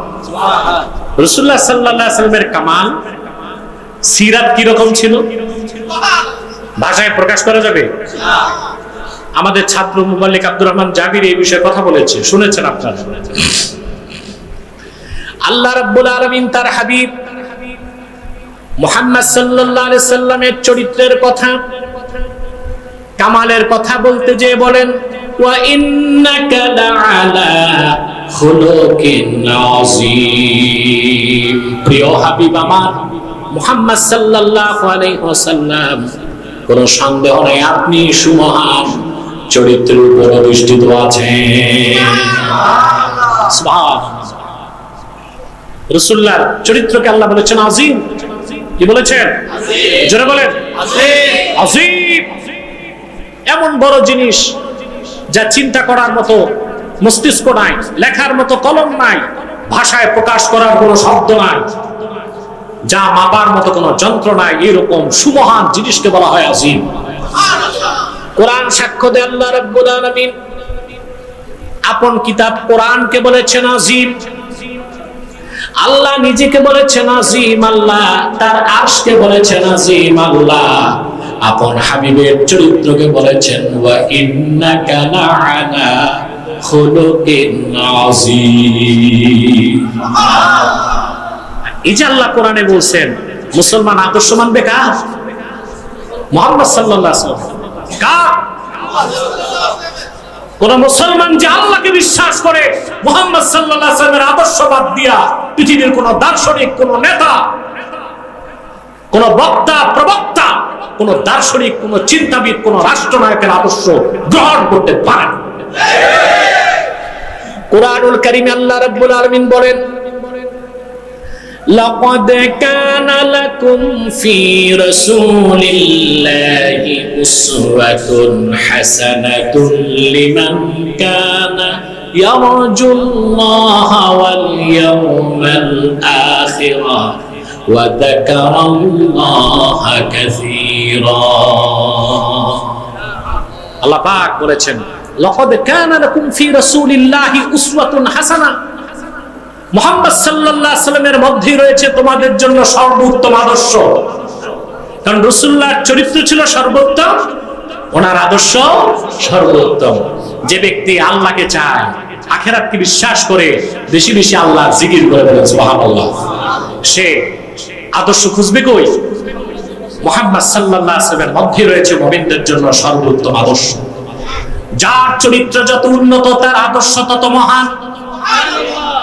এই পৃথিবীতে কোন নেতা, কোন ব্যক্তি, কারো চরিত্রকে সার্টিফাইড করা হয় নাই।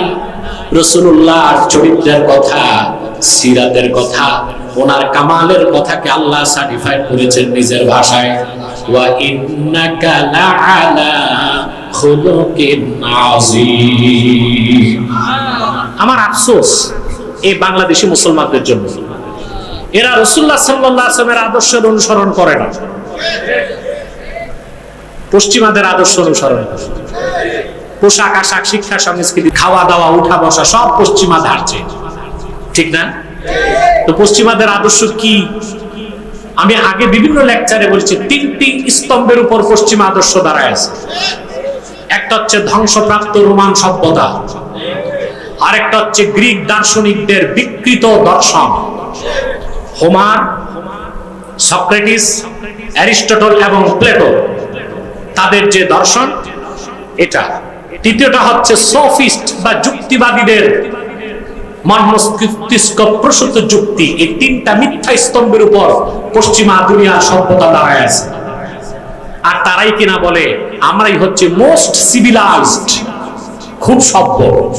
ঠিক না? চোরের মার বড় গলা, এই কথাটা বেশি বলে ইংরেজরা। ইংরেজদের ইতিহাস দেখেন, এই উপমহাদেশে চুরি করতে আসার আগে কি ছিল তাদের? যা কিছু চুরি চামারি লুটপাট করছে উপমহাদেশ থেকে, আর সম্পদগুলো অন্যদেরটা নেয় নাই, মুসলিমদেরটা নিচ্ছে। মোগল সাম্রাজ্যের সম্পদগুলোকে চুরি করেছে, ঢাকার নবাবদের সম্পদ চুরি করেছে, সোনারগাঁয়ের প্রত্নতাত্ত্বিক মূল্যবান জিনিসগুলো চুরি করেছে। উপমহাদেশে অধিকাংশই মুসলিমদের সম্পদ চুরি করেছে। বর্তমান বাজার মূল্যে ইংরেজরা যা চুরি করেছে দক্ষিণ পূর্ব এশিয়া থেকে ঔপনিবেশিক যুগে, তার পরিমাণ হচ্ছে 43 ট্রিলিয়ন ডলার। ব্রিটেনকে একবার না 10 বার বিক্রি করলেও আমাদের থেকে যা চুরি করে নিয়ে গেছে ঋণ শোধ করতে পারবে না। চোরের জাতি বলে আমরাই হচ্ছে সিভিলাইজড নেশন, সভ্য জাতি। এটা সভ্যতা না বড় অসভ্যতা? আমরা এখন সভ্যতা খুঁজি তাদের কাছে, অথচ আল্লাহ বলে দিয়েছেন মুহাম্মদ সাল্লাল্লাহু আলাইহি ওয়াসাল্লামের মধ্যেই রয়েছে তোমাদের জন্য সর্বোত্তম আদর্শ। বলেন সুবহানাল্লাহ। আজকে তথাকথিত সোকল্ড পলিটিশিয়ানদের মতো আমার দেশের অনেক আলেম ওলামা বা ডানপন্থী রাজনীতিবিদরাও ইসলামের আদর্শ বাদ দিয়ে এখন পশ্চিমা আদর্শ ধরছে। ওনাদের অনেকে আর ইসলামী রাষ্ট্র চায় না, কল্যাণ রাষ্ট্র চায়। ওনাদের অনেকে এখন আবার নতুন আবিষ্কার পিআর পদ্ধতি, প্রপোর্শনাল রিপ্রেজেন্টেশন। আলেমরা একবার চিন্তা করলেন না পদ্ধতিটা এমনি তো গণতান্ত্রিক পদ্ধতি, ইসলাম সমর্থন করে না। ওর মধ্যে আবার পিআর, এটা হচ্ছে জুলুমাতুম বাদুহা ফাওকা বাদ, অন্ধকারের উপর অন্ধকার। এই যে প্রপোর্শনাল রিপ্রেজেন্টেশন পিআর পদ্ধতি, কিছু মৌলবী সাহেব ওই যে বাংলাতে বলে চেউয়া মাছের মতো লাফাচ্ছে, উই ওয়ান্ট পিআর সিস্টেম, আমরা পিআর পদ্ধতি চাই। আমরা যেখানে চাচ্ছি সংস্কার, আর সংস্কার হবে কোরআন সুন্নাহ দিয়ে, সেখানে এই বিকৃত পশ্চিমাদের মতাদর্শ একটা বুইফোর সিস্টেম হচ্ছে আবার পিআর পদ্ধতি। এটাকে আপনি চাই না। শরীয়তের কঠিন নির্দেশ হচ্ছে নেতাকে আপনার তারে চিনতে হবে। কোন চোর ডাকাত, শয়তান, লম্পট, শিরকবাদী, কুফরবাদী, মুনাফিক, দুর্নীতিবাদ, জনগণের সম্পদ লুণ্ঠন করে এইরকম বেনামাজি, সুদখোর, ফাসিক, ফাজির মুসলমানের নেতা হতে পারে না। কিন্তু আপনি যদি পিআর পদ্ধতিতে যান, তা আপনার নেতা যে কে হবে, আপনার কিসমতে যে কোন পোড়া কপালে আছে, এটা আপনি বুঝবেন কেমন? কথা বলেন। এটা অনেকটা জুয়া খেলার মতো। কে যে ভাগ্যে পড়ে, কথা বলেন, কে যে কিসমতে পড়ে কোন ঠিক না। এটা খুবই জঘন্য একটা বিষয়। রাসূলুল্লাহ সাল্লাল্লাহু আলাইহি ওয়াসাল্লামের তাবেঈ মুহাম্মদ ইবনে সিরিন রাহমাতুল্লাহ বলেছেন, ফানজুরু আম্মান তাখুযুনা দীনাকুম, যাদের কাছ থেকে দিন শিখবা আগে তাদেরকে দেখো তারা ঠিক আছে কিনা। ঠিক একইভাবে যাদের পিছনে হাঁটবা ওই নেতাগুলো ঠিক আছে কিনা দেখতে হবে। এখন আপনি যদি অন্ধকারে থাকেন, তাহলে কি আপনি চিনতে পারবেন আপনার নেতাকে? দেখা গেল আপনি নেতা বানায় রাখছেন একজন নুরুল ইসলাম, কিন্তু দেখা গেল এই লোকটা পিআর পদ্ধতিতে আপনার নেতা হলো না, নেতা হলো কোন চ্যাটার্জি কিংবা ব্যানার্জি। ঠিক কিনা বলেন? তাহলে আমাদেরকে সকল ক্ষেত্রেই ইসলাম থেকে আদর্শ নিতে হবে। ঠিক কিনা বলেন? ইসলামের সুমহান আদর্শের বাইরে চলার কোনো সুযোগ নাই। সময় দেব। আমি এই বিষয়ে আরো জরুরি কিছু কথা বলে দিচ্ছি আপনাদের অবগতির জন্য। কথা খেয়াল করতেছেন? রাসূল করিম সাল্লাল্লাহু আলাইহি সাল্লামের ভালোবাসা যতক্ষণ পর্যন্ত জীবনের চেয়ে বেশি না হবে, ততক্ষণ পর্যন্ত মুমিন হওয়া। এখন প্রমাণ কি? আল্লাহ রাসূল সাল্লাল্লাহু আলাইহি সাল্লামকে আমরা জীবনের চেয়ে বেশি ভালোবাসি, তার প্রমাণ তো দিতে হবে। কথা বলেন। বুখারী শরীফের 3টি প্রসিদ্ধ সরাহ, ফাথুল বারি, ইরশাদুস সারি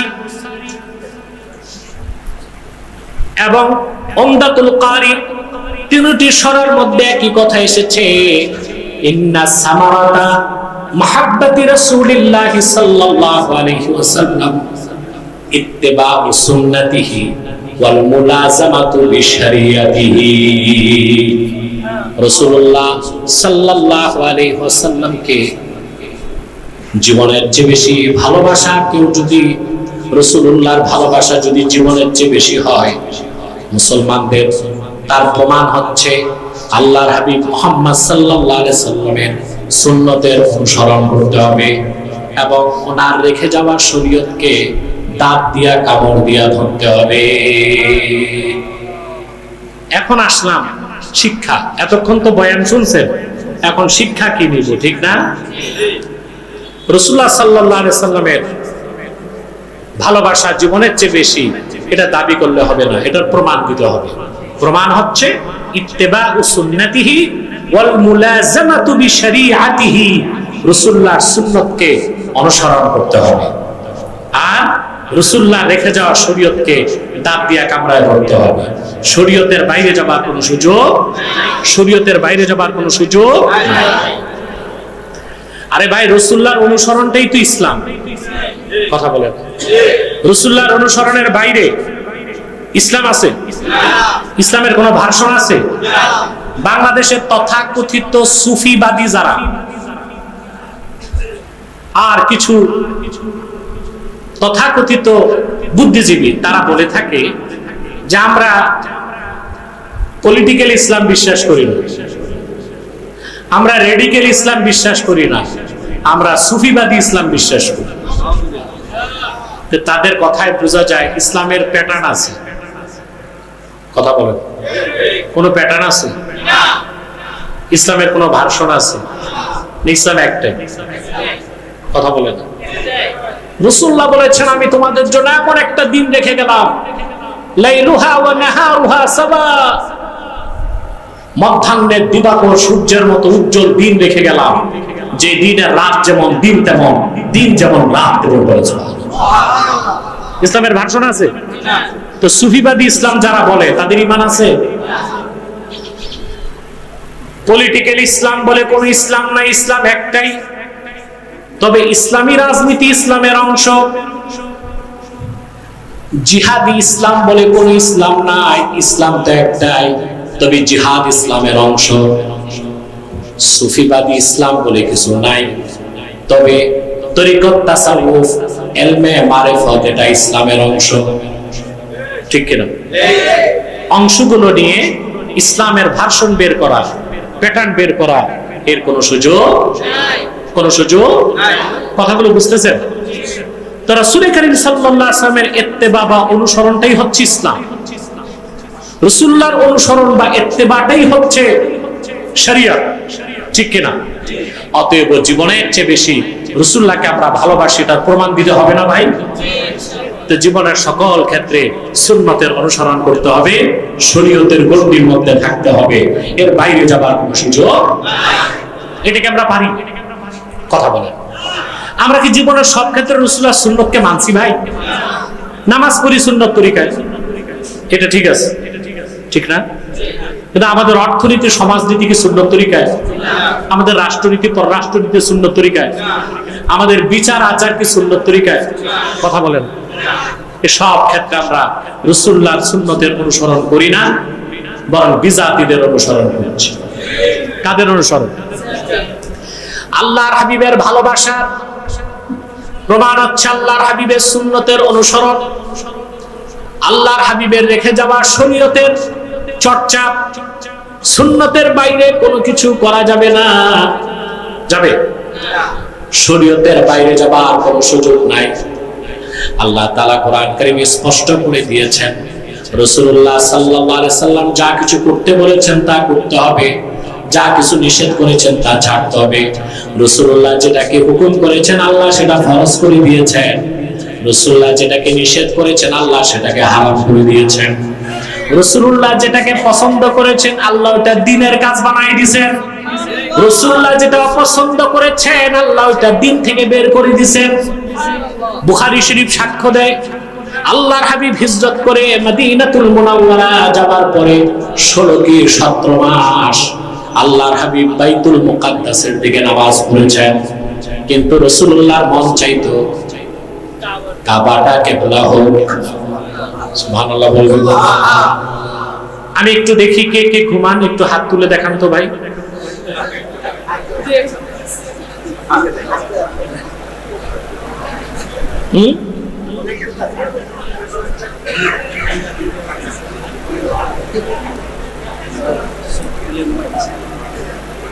একটু সজাগ হয়ে বসতে হবে। রাসূলুল্লাহ সাল্লাল্লাহু আলাইহি ওয়াসাল্লাম যেটা হুকুম করছেন আল্লাহ এটা ফরজ করছেন। রাসূলুল্লাহ সাল্লাল্লাহু আলাইহি ওয়াসাল্লাম যেটা হারাম করছেন, নিষেধ করছেন, ওটা আল্লাহ কি করছেন? হারাম করছেন। রাসূলুল্লাহ যেটা পছন্দ করছেন আল্লাহ দিন বানায় দিয়েছে। রাসূলুল্লাহ পছন্দ করছেন আল্লাহ দিন থেকে বের করে দিয়েছে। 16 কি 17 মাস সহিহ বুখারীর রওয়ায়াত, রাসূলুল্লাহ সাল্লাল্লাহু আলাইহি ওয়াসাল্লাম বাইতুল মুকাদ্দাসের দিকে নামাজ পড়েছিলেন। কিন্তু রাসূলুল্লাহর মনের টান ছিল, জোরে বলতে হবে, আল্লাহর হাবিব মুখ ফুটে কিছু আল্লাহকে বলেন না, বারবার আকাশের দিকে তাকা। অর্থাৎ আমার মনের খবর তো আল্লাহ জানেন।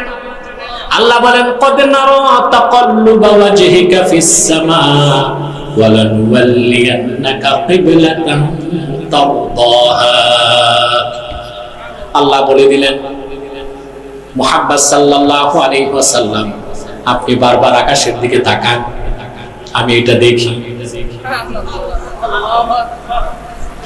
চিরেই আমি আপনার মন যেটাকে চায় সেটাকে কিবলা বানাই দিব। সুবহানাল্লাহ। অধিক সংখ্যক মুফাসসিরের মতে রাসূল করিম সাল্লাল্লাহু আলাইহি ওয়াসাল্লাম আসর নামাজ পড়ছিলেন সাহাবায়ে কেরামকে নিয়ে মসজিদ যুল কিবলাতাইনে। হাদিস সাক্ষ্য দেয় আল্লাহর হাবিব সাল্লাল্লাহু আলাইহি ওয়াসাল্লাম যখন রুকুতে গেলেন আল্লাহ হুকুম করলেন ফাওয়াল্লি ওয়াজহাকা শাতরাল মাসজিদিল হারাম। হাবিব আপনার চেহারাটা কাবার দিকে ফেরান। নামাজ না ছেড়েই রাসূলুল্লাহ সাল্লাল্লাহু আলাইহি ওয়াসাল্লাম বাইতুল মুকাদ্দাসের দিক থেকে বাইতুল্লাহর দিকে ঘুরে গেলেন। সাহাবীগণ 1 সেকেন্ড দেরি করে নাই, সাথে সাথে ঘুরে গেছে। একজন সাহাবী আল্লাহর হাবিবের সাথে আসর নামাজ পড়ে তিনি মদিনা মুনাওয়ারায় তার মহল্লাতে গেছেন। যে দেখেন লোকেরা নামাজ পড়তেছে বাইতুল মুকাদ্দাসের দিকে। সাহাবী বাহির থেকে একবার শুধু বললেন আল্লাহর কসম আমি সাক্ষ্য দিচ্ছি রাসূলুল্লাহর সাথে আমি নামাজ পড়েছি, কাবার দিকে কিবলা পরিবর্তন হয়ে গেছে। একজন সাহাবীর সাক্ষ্য গ্রহণ করে সমস্ত সাহাবী মসজিদের মধ্যে নামাজের মধ্যে বাইতুল মুকাদ্দাস থেকে বাইতুল্লাহর দিকে ঘুরে গেলেন। রাসূলুল্লাহ যেটা পছন্দ করছেন ওইটা আল্লাহ দিন বানায় দিয়েছেন। আপনারা দেখেন হজের 3টা ফরজ, কয়টা? এর মধ্যে একটা হচ্ছে আরাফাতে থাকা, উকুফুল আরাফা, ঠিক না? কোরআন শরীফে আল্লাহ বললেন ওয়ালিল্লাহি আলান নাসি হিজ্জুল বাইতি মান ইসতাতাআ ইলাইহি সাবিলা। সুবহানাল্লাহ। কাবা পর্যন্ত পৌঁছার সক্ষমতা যার আছে, মানুষের উপর আবশ্যক হচ্ছে আল্লাহর ঘরের হজ। হজ কি? হজ হচ্ছে কসদুম মাখসুস ফি মাকানিন মাখসুস ফি ওয়াক্তিন মাখসুস। নির্ধারিত সময়ে, নির্ধারিত জায়গায়, নির্ধারিত নিয়তে কাজগুলো করার নাম হচ্ছে হজ। এর জন্য বাইতুল্লাহ তাওয়াফ করতে হয়। কথা বলেন। সাফা মারওয়ায় দৌড়াতে হয়, ঠিক না? আরাফাতে অবস্থান করতে হয়, মিনাতে অবস্থান করতে হয়, মুজদালিফা অবস্থান করতে হয়, শয়তানকে পাথর মারতে হয়। সব জায়গা নির্ধারিত। সব জায়গা কি নির্ধারিত?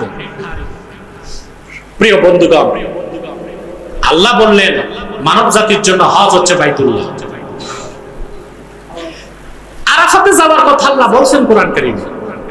কিন্তু বলুন তো ভাইরা, হজের 9 তারিখ কোন একজন হাজিও কাবা ঘরে থাকে? কোথায় থাকে? কেন? আল্লাহর হাবিব বলেছেন আল হাজ্জু আরাফা, হজের সবচেয়ে বড় কাজ আরাফাতে। আর সেটাকে আল্লাহ তাআলা 3 ফরজের সবচেয়ে বড় ফরজ বানায় দিলেন। হুজুর যা পছন্দ করছেন ওটা আল্লাহ দিন বানায় দিয়েছেন। হুজুর নূর সাল্লাল্লাহু আলাইহি ওয়াসাল্লাম যা অপছন্দ করছেন আল্লাহ দিন থেকে বের করে দিয়েছেন। হুজুর নূর সাল্লাল্লাহু আলাইহি ওয়াসাল্লাম আদেশ করছেন, আল্লাহ ফরজ করে দিয়েছেন। আল্লাহর হাবিব নিষেধ করছেন, হুজুর নূর সাল্লাল্লাহু আলাইহি ওয়াসাল্লাম আল্লাহ হারাম করে দিয়েছেন। সুবহানাল্লাহ বলবেন।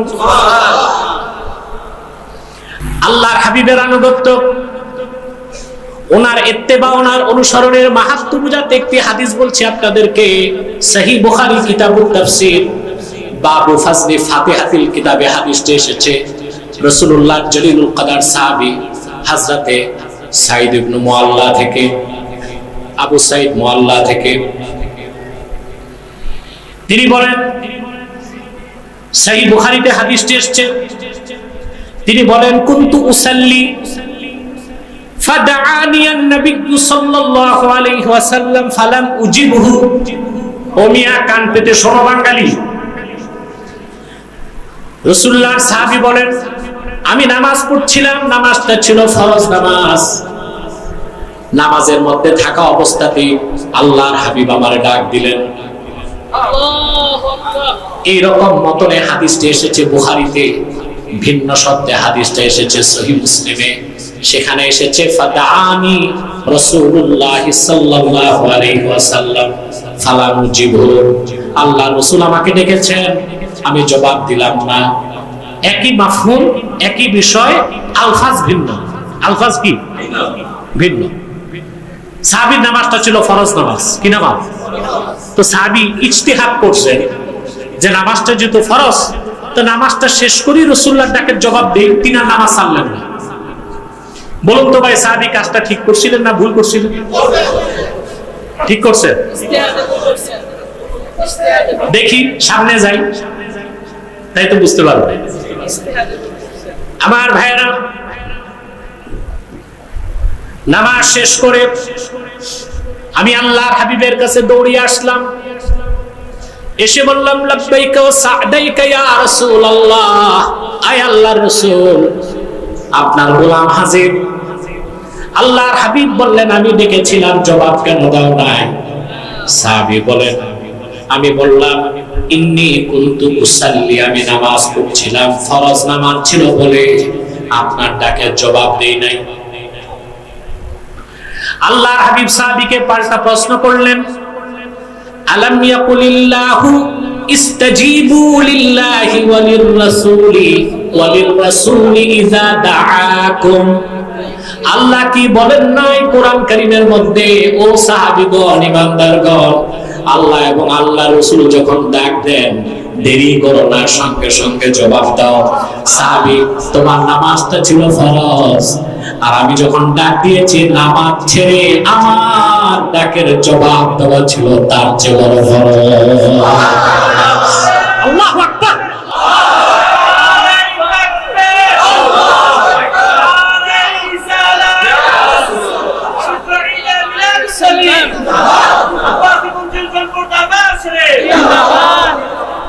সম্মানিত সুধী, বুখারী শরীফের একটা সরা আমি ছাত্র জীবনে পড়েছিলাম, এটা না দেন খুব কম পাওয়া যায়। তাইসিরুল বারী শারহু সহিহুল বুখারী, এখানে এসেছে রাসূল কারীম সাল্লাল্লাহু আলাইহি ওয়াসাল্লাম কোন সাহাবীকে যদি ডাক দিতেন, ফরজ নামাজ ছেড়ে রাসূলুল্লাহর ডাকে জবাব দেওয়া সাহাবীর উপর ফরজ ছিল, এতে কোনো ইমামের ইখতিলাফ নাই। নামাজটা ইআদা করতে হবে কি হবে না, এটা নিয়ে মতভেদ আছে, কিন্তু রাসূলুল্লাহর ডাকে জবাব সাহাবীদের উপর ফরজ ছিল, নামাজ ছেড়ে দেওয়া, এতে কোনো মতভেদ নাই। বলে সুবহানাল্লাহ। এর নাম হচ্ছে ইত্তেবায়ে রাসূল। সুবহানাল্লাহ, সুবহানাল্লাহ, সুবহানাল্লাহ। আমার ভাইরা, রাসূলুল্লাহর আদর্শের অনুসরণ, ওনার শরীয়তকে মেনে নেওয়া, ওনার সুন্নতের অনুসরণটা ঐচ্ছিক না আবশ্যিক? আবশ্যিক।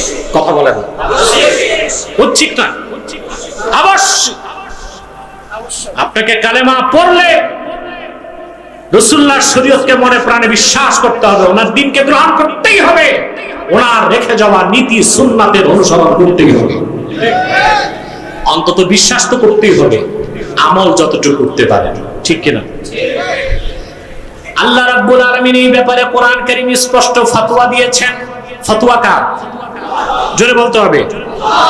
আল্লাহ পাক বলেন, وما كان لمؤمن ولا مؤمنة إذا قضى الله ورسوله أمرا أن يكون لهم الخيرة من أمرهم ومن يعص الله ورسوله فقد ضل ضلالا مبينا.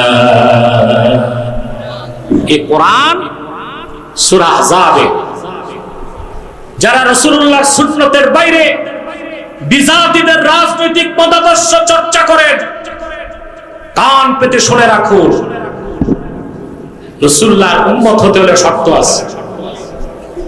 আপনি 2-4 রাকাত নামাজ পড়বেন, থোতায় খানিকটা দাড়ি, একটা জুব্বা লাগায়া খাঁটি উম্মত আর আশিক রাসূল হবেন, এত সহজ না। আপনাকে শর্ত পূরণ করতে হবে। আল্লাহ রাব্বুল আলামিন বলেন, কোন মুসলিম নর কিংবা নারী, কোন ইমানদার পুরুষ কিংবা মহিলার পক্ষে কোনো এখতিয়ার নাই, সুযোগ নাই। আল্লাহ তার রাসূল যখন কোনো সিদ্ধান্ত দেন, সেটা বাদ দিয়া নিজেদের পক্ষ থেকে মন মস্তিষ্ক প্রসূত কোন সিদ্ধান্ত গ্রহণের কোন অধিকার কোন নর কিংবা নারী মুসলমানের নাই। ওয়া ইয়াসিল্লাহ ওয়া রাসূলহু ফাকাদ দাল্লা দালালাম মুবিনা। যে ব্যক্তি আল্লাহ তার রাসূলের সিদ্ধান্তকে অমান্য করবে, সে সুস্পষ্ট গোমরাহিতে লিপ্ত হবে। আমার ভাইরা, রাসূল করিম সাল্লাল্লাহু আলাইহি সাল্লামের রেখে যাওয়া দ্বীন, ওনার রেখে যাওয়া শরীয়ত, ওনার রেখে যাওয়া সুমহান আদর্শ পুরাটা অস্বীকারের তো প্রশ্নই আসে না। রাসূলুল্লাহ সাল্লাল্লাহু আলাইহি সাল্লাম ১৫০০ বছর আগে কোন ক্ষুদ্র বিষয়ে যে সিদ্ধান্ত নিয়েছেন, সেটা যদি না মানা হয় মুসলমান থাকার কোন সুযোগ নাই। কোরআন কারীমের মধ্যে আল্লাহ রাব্বুল আলামিন সে কথাটিকে স্পষ্ট করে দিয়েছেন। ইমামে জালালউদ্দিন সুয়ুতি রাহিমাহুল্লাহ তাফসীর দুররুল মানসুর ২য় খণ্ডের ২৬২ পৃষ্ঠায় একটি হাদিস উল্লেখ করেছেন। আমি বলবো, আপনারা সব মজবুত আছেন, সজাগ আছেন, গুমগুম নাই তো? আলহামদুলিল্লাহ, আলহামদুলিল্লাহ। অনেক ভাই দাঁড়িয়ে আছে, বসার সুযোগ পাচ্ছে না। আমি বলবো, তারপরও দক্ষিণ দিকে যত যাওয়া যায় যেতে থাকেন, ওই সড়কের দক্ষিণ দিকে যান, বসে শুনবেন, বেশি বরকত ও ফয়েজ পাবেন ইনশাআল্লাহ। তিনি একটি হাদিস বর্ণনা করেছেন। اختصم رجلان إلى رسول الله صلى الله عليه وسلم فقضى بينهما فقال الذي قضى عليه ردنا إلى عمر بن الخطاب। দুইজন ব্যক্তি রাসূলুল্লাহ সাল্লাল্লাহু আলাইহি ওয়াসাল্লামের কাছে বিচারের জন্য গেছে। ও ভাই, শুনতেছো? হাদিসের শরাতে এসেছে, একজন ছিল মুসলিম পরিচয়ধারী, আর কোন কোন ব্যাখ্যাকার লিখেছেন আরেকজন ছিল ইহুদি। কি ছিল? কিংবা মুনাফিক। কিংবা একজন ছিল মুনাফিক মুসলিম, তার ঈমান পরিপূর্ণ ছিল না, আরেকজন ছিল বেদিন। কিছু কিছু ব্যাখ্যাকার এরকম ব্যাখ্যাই করেছেন। মতের মধ্যে কথাটা আসেনি, শরাতে এসেছে। তো রাসূলুল্লাহ সাল্লাল্লাহু আলাইহি ওয়াসাল্লাম বিচার করে দিলেন। এখন যিনি রায় পেলেন তিনি তো খুশি, কিন্তু মুসলিম নামধারী লোকটা রায় পায়নি। বুঝেন না? সে বলল, রুদ্দানা ইলা উমর ইবনুল খাত্তাব। আল্লাহ রাসূল সাল্লাল্লাহু আলাইহি সাল্লাম বিচারটার দায়িত্ব আমাদেরকে করার জন্য আমাদেরকে ফিরিয়ে দিন হযরত ওমরের কাছে। তো মুসলিম নামধারী বাদশা হযরত ওমর জালালি তবিয়তের মানুষ, তিনি তো আর কিছু শুনবেন না। যে লোকটা বেদিন, তার তো গর্দান কেটে দিবেন। রাসূলুল্লাহ সাল্লাল্লাহু আলাইহি ওয়াসাল্লাম কিচ্ছু বললেন না। আল্লাহ রাসূল সাল্লাল্লাহু আলাইহি ওয়াসাল্লাম বললেন, ঠিক আছে, না ইনতালিকা ইলা উমর, যাও ওমরের কাছে যাও। আমার বিচারে সন্তুষ্ট হও নাই, ওমর বিচার করে দিবে। আল্লাহু আকবার।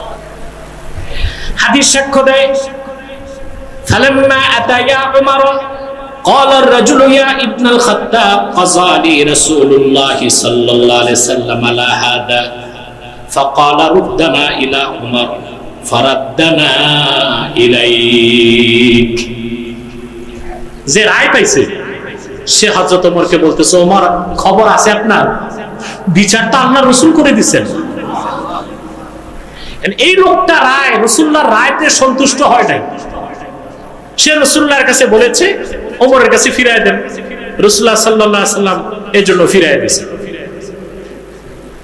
কথা খেয়াল করেন মুসলমান, এটাকেই বলা হয় আইনের শাসন। কি বলা হয়? এই যে রাষ্ট্র রাষ্ট্র বলেন, রাষ্ট্র কি সন্দেশ? কথা বলেন। রসগোল্লা? কথা বলেন। এটা কি রকম ঠ্যাং আছে কয়টা রাষ্ট্রের? আছে না? তো রাষ্ট্র কি?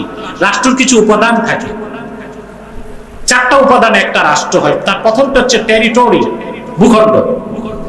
2 নম্বর হচ্ছে পপুলেশন, জনসংখ্যা। 3 নম্বর হচ্ছে সভরেন্টি, সার্বভৌমত্ব থাকবে, ঠিক না? তারপরে আরেকটা বিষয় অন্তর্ভুক্ত করা হয়, সভরেন্টি অফ ল, এটাও থাকতে হবে। এরকম কিছু উপাদানেই রাষ্ট্র। কথা বুঝতে পারছেন? সার্বভৌমত্ব, ভূখণ্ড, আর কি থাকবে? সরকার। চতুর্থটা হচ্ছে সরকার, গভর্নমেন্ট। কি থাকবে?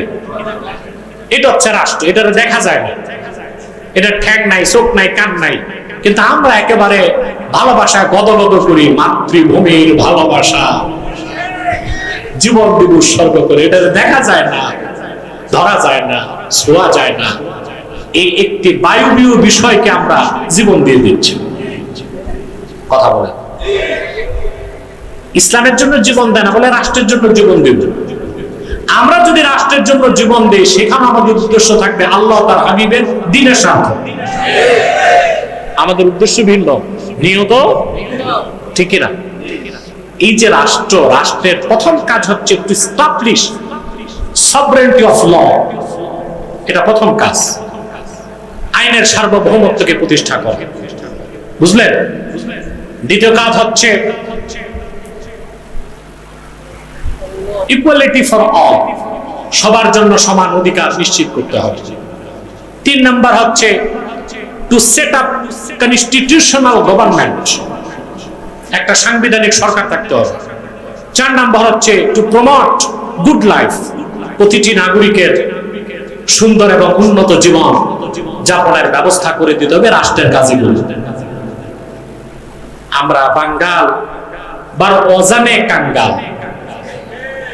আমরা ওই যে আমাদের স্বাধীনতার সূর্য সিরাজউদ্দৌলার যুগে গেছে, এরপরে 4 সুবিধা পাবো এরকম রাষ্ট্র আমরা 250 বছরেও পাই নাই। পেয়েছি ইংরেজরা প্রায় 200 বছর, তারপরে পাকিস্তানিরা 24 বছর, এরপরে আমরা স্বাধীন করলাম 53 বছর। আমরা কি রাষ্ট্রের সুবিধাগুলো পেয়েছি? আইনের শাসন আছে? কথা বলেন। নাই। সবার সমান অধিকার আছে? নাই, নাই এগুলো আমাদের। এই জন্য আমি বলেছি বাঙ্গাল বার ওয়াজানে কাঙ্গাল। আমাদের এই কপালটা নষ্ট হয়ে গেছে। আমাদের কপালটা সোনার কপাল বানাতে হলে কোরআনের পথে ফিরে আসতে হবে। রাসূলুল্লাহ সাল্লাল্লাহু আলাইহি ওয়াসাল্লাম যে আদর্শ রেখে গিয়েছেন, যে সুন্নাহ রেখে গিয়েছেন, তার অনুসরণে ইসলামী আদর্শের ভিত্তিতে রাষ্ট্রের কাঠামো গঠন করতে পারলেই আইনের শাসন থাকবে। ঠিক কিনা? তবে আমরা যে আইন চাই শরিয়া আইন, সেটা আর সভরেন্টি অফ ল, আইনের সার্বভৌমত্বটা একটু পার্থক্য আছে, ওইটা ভিন্ন বিষয়, আজকে আর যাচ্ছি না। কথা বুঝতেছেন তো? রাসূলুল্লাহ সাল্লাল্লাহু আলাইহি সাল্লাম বললেন যে বিচারটা ওমরকে করতে দেন। আল্লাহর হাবিব পাঠায় দিলেন। হযরত ওমর বিচার করতে যাবেন, তো যিনি রায় পাইছেন তিনি বললেন বিচারটা একবার রাসূলুল্লাহ করে দিয়েছেন। তো সে রাসূলুল্লাহর বিচারে খুশি হয় নাই, বলছে ওমরের কাছে পাঠান, রাসূলুল্লাহ আপনার কাছে পাঠিয়ে দিয়েছেন। কথা বুঝতেছেন ভাই? হযরত ওমর ওই মুসলিমটাকে জিজ্ঞেস করলেন, আকাদালিক, ঘটনা কি তাই? বলে জি। হযরত ওমর বললেন, মাকানাকুমা হাত্তা আখরুজা ইলাইকুম আকজিয়া বাইনাকুমা, দুজন যেখানে দাঁড়ায় আছো নরবাগ, একটা বিচার বাকি আছে আমি করে দিচ্ছি, দাঁড়াও। হাদিস সাক্ষ্য দেয় ফাখারাজা উমারু মুস্তামিলান আলা সাইফি, শর্ট অফ জাস্টিস, ইনসাফের তরবারি ওমর বেরিয়ে এসে বললেন আল্লাহর হাবিব মুহাম্মদ সাল্লাল্লাহু আলাইহি ওয়াসাল্লামের সিদ্ধান্তকে যে সন্তুষ্ট চিত্তে মানতে পারে না, অন্যের সিদ্ধান্তের মুখাপেক্ষী হয়, আল্লাহর আকাশের নিচে বেঁচে থাকার অধিকার তার না।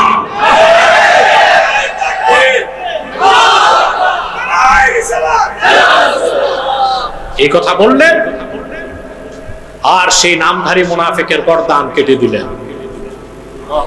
পাশের যে ও এক দৌড় দিছে,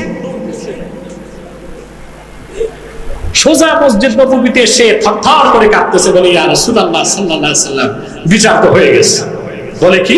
বলে আপনার রায় যে মানে নাই তার গর্দান কেটে দিয়েছে হযরত ওমর। হাদিস সাক্ষ্য দেয় আল্লাহর হাবিব বললেন মা কুনতু আযুন্নু আন্না উমর ইয়াজতারিউ আলা কাতলে মুমিন, আমি ধারণা করতে পারি নাই কোন মুমিনকে ওমর হত্যা করতে পারে। কথাটা শুনে ওমর ইবনুল খাত্তাবের চেহারাটা মলিন হয়ে গেছে। আসলে কি আমি কোন মুসলমানকে মেরে ফেললাম নাকি? আল্লাহ রাব্বুল আলামিন হযরত ওমরের পক্ষে কোরআনের আয়াত নাযিল করে দিলেন। এত আস্তে,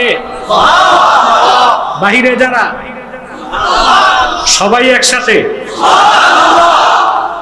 আল্লাহ আয়াত নাযিল করে ঘোষণা করলেন ফালা ওয়া রাব্বিকা লা ইউমিনুনা হাত্তা ইউহাক্কিমুকা ফীমা শাজারা বাইনাহুম থুম্মা লা ইয়াজিদু ফী আনফুসিহিম হারাজাম মিম্মা কাদাইতা ওয়া ইউসাল্লিমু তাসলিমা। ফালা ওয়া রাব্বিক, মুহাম্মদ সাল্লাল্লাহু আলাইহি ওয়াসাল্লাম আপনার রবের কসম, আমি আল্লাহ কসম করে বলছি, লা ইউমিনুনা হাত্তা ইউহাক্কিমুকা ফীমা শাজারা বাইনাহুম আই ফীমা ইখতালাতা বাইনাহুম। আপনার উম্মত খুসুসি ভাবে আপনার সাহাবীগণ তাদের ক্ষেত্রে সৃষ্ট বিরোধের নিরসনে আপনি যে সিদ্ধান্ত দেন তা যদি বিনা প্রশ্নে সন্তুষ্ট চিত্তে মেনে না নেয়, যতক্ষণ মেনে না নিবে আমি আল্লাহ কসম করে বলি তারা মুমিন হতে পারবে না। প্রিয় ভাইরা, তোমাদেরকে আমার প্রশ্ন, আমরা শুধুমাত্র নামাজ, রোজা, হজ, যাকাত, সদকা, পোশাক আশাক কয়েকটা বিষয়ের ক্ষেত্রে সুন্নতের অনুসরণ করি, রাসূলুল্লাহ সিদ্ধান্ত মেনেছি, কিন্তু আমাদের ব্যক্তি জীবন, সমাজ জীবন, আর্থিক জীবন, পারিবারিক জীবন, সংসার জীবন, সাংস্কৃতিক জীবন, আমাদের রাষ্ট্র, আমাদের রাষ্ট্রের কাঠামো, এসব উমুরুদ দুনিয়া, উমুরুল মুহিম্মা তাতাআল্লাকু বিদ-দুনিয়া, দুনিয়ায় বড় বড় কাজগুলোর ক্ষেত্রে আমরা রাসূলুল্লাহ সিদ্ধান্তগুলোকে মানতে পারি নাই। কিভাবে দাবি করব আমরা যে আল্লাহর হাবিবকে আমরা জীবনের চেয়ে বেশি ভালোবাসি? প্রমাণ তো দিতে পারলাম না। প্রমাণ দিতে হবে না? কথা বলে না। অতএব যদি খাঁটি সুন্নি আশিকে রাসূল প্রকৃত মুসলমান হতে চান, আল্লাহর হাবিব মুহাম্মদ সাল্লাল্লাহু আলাইহি ওয়াসাল্লামকে ১৫০০ বছর আগে সাহাবায়ে কেরাম যেরকম ভালোবাসতেন আমাদেরকে ওই রকম ভালোবাসতে হবে। আর এর প্রমাণ হচ্ছে জীবনের সকল ক্ষেত্রে আল্লাহর হাবিবের শরীয়তের অনুসরণ করতে হবে, ওনার আদর্শের অনুসরণ করতে হবে, ওনার সুন্নতের অনুসরণ করতে হবে। এবার আসেন কিছু কঠিন কথা বলবো, সহ্য করতে পারবেন? কথা বলে না। রাসূলুল্লাহ সাল্লাল্লাহু আলাইহি ওয়াসাল্লামের রেখে যাওয়া আদর্শ, বাংলাদেশে যে বলছিলাম কিছু ইসলামপন্থী আর কিছু মৌলবী এখন পশ্চিমাদের ট্রেনে উঠছে, পশ্চিমাদের ওনারা এখন ভাবসাব বদলায় ফেলছে, বলতেছে আমরা ওয়েলফেয়ার স্টেট চাই, আমরা বহু সংস্কৃতির বাংলাদেশ চাই। আর এক দল আছে নাস্তিক খোলামেলা বলে আমরা বহুত্ববাদ চাই, মানে মতবাদের কোন সব মতবাদকে কি করতে হবে। এর মানে হচ্ছে কত মতবাদী তো বাংলাদেশে আছে, যেমন হিজরা, তাদেরকে আপনি হিজরা বলতে পারবেন না। হিজরা এর হিজরা বলতে পারবো না, এটা একটা কথা। ট্রান্সজেন্ডার, পুরুষ একটা, সে মনে মনে চিন্তা করলো আমি পুরুষ না আমি মেয়ে, বাস রাষ্ট্রকে স্বীকৃতি দিতে হবে। হ্যাঁ, সে যেহেতু মনে করতেছে সে মেয়ে আসলে পুরুষ, তো সে কি হবে, তাকে রাষ্ট্র কি বলবে? সমস্যা হবে না? হবে না? ঢাকা বিশ্ববিদ্যালয়ে ছাত্রদের হল আলাদা, ছাত্রীদের হল। এখন যে ট্রান্সজেন্ডার, অর্থাৎ আল্লাহ বানাইছেন পুরুষ কিন্তু ও লিখছে কি নারী, রাষ্ট্র যদি তারে নারী স্বীকৃতি দেয় তো তার জায়গা হল প্রশাসনকে কোথায় দিতে হবে? মহিলা ক্যাম্পাসে, মহিলাদের হলে, কিন্তু আসলে সে কি, অবস্থাটা কি হবে? আবার আরেকটা হচ্ছে সৃষ্টিগতভাবে মহিলা, কিন্তু সে বলতেছে আরেকটা পুরুষ, বুঝলেন? মহিলা সৃষ্টিগতভাবে বলতেছে আমি তো পুরুষ, আমি কি আসলে কি? এখন বহুত্ববাদ হচ্ছে রাষ্ট্রকে স্বীকৃতি দিতে হবে। সে যেহেতু বলতেছে মহিলা, পুরুষ হলো, তাকে কি বলতে হবে? ঢাকা বিশ্ববিদ্যালয়ে তাকে কোন হলে দেওয়া হবে? পুরুষ হলে, কিন্তু সে কি? এতগুলো পুরুষের মাঝে এই যে মহিলা ঢুকলো পুরুষ পরিচয় দিয়া, তার অবস্থা কি হবে? আমরা বহুত্ববাদকে বিশ্বাস করি না। যার যার ধর্ম তার কাছে, যার যার সংস্কৃতি তার কাছে, কিন্তু যেহেতু বাংলাদেশের রাষ্ট্র ধর্ম ইসলাম, ইসলাম ও শরীয়তের বিরোধী, কোরআন সুন্নাহর আইন বিরোধী কোন একটি কাজকে বহুত্ববাদ বা সংস্কৃতির নামে রাষ্ট্রীয় পৃষ্ঠপোষকতায় বাংলাদেশে প্রতিষ্ঠিত হতে দেওয়া হবে না।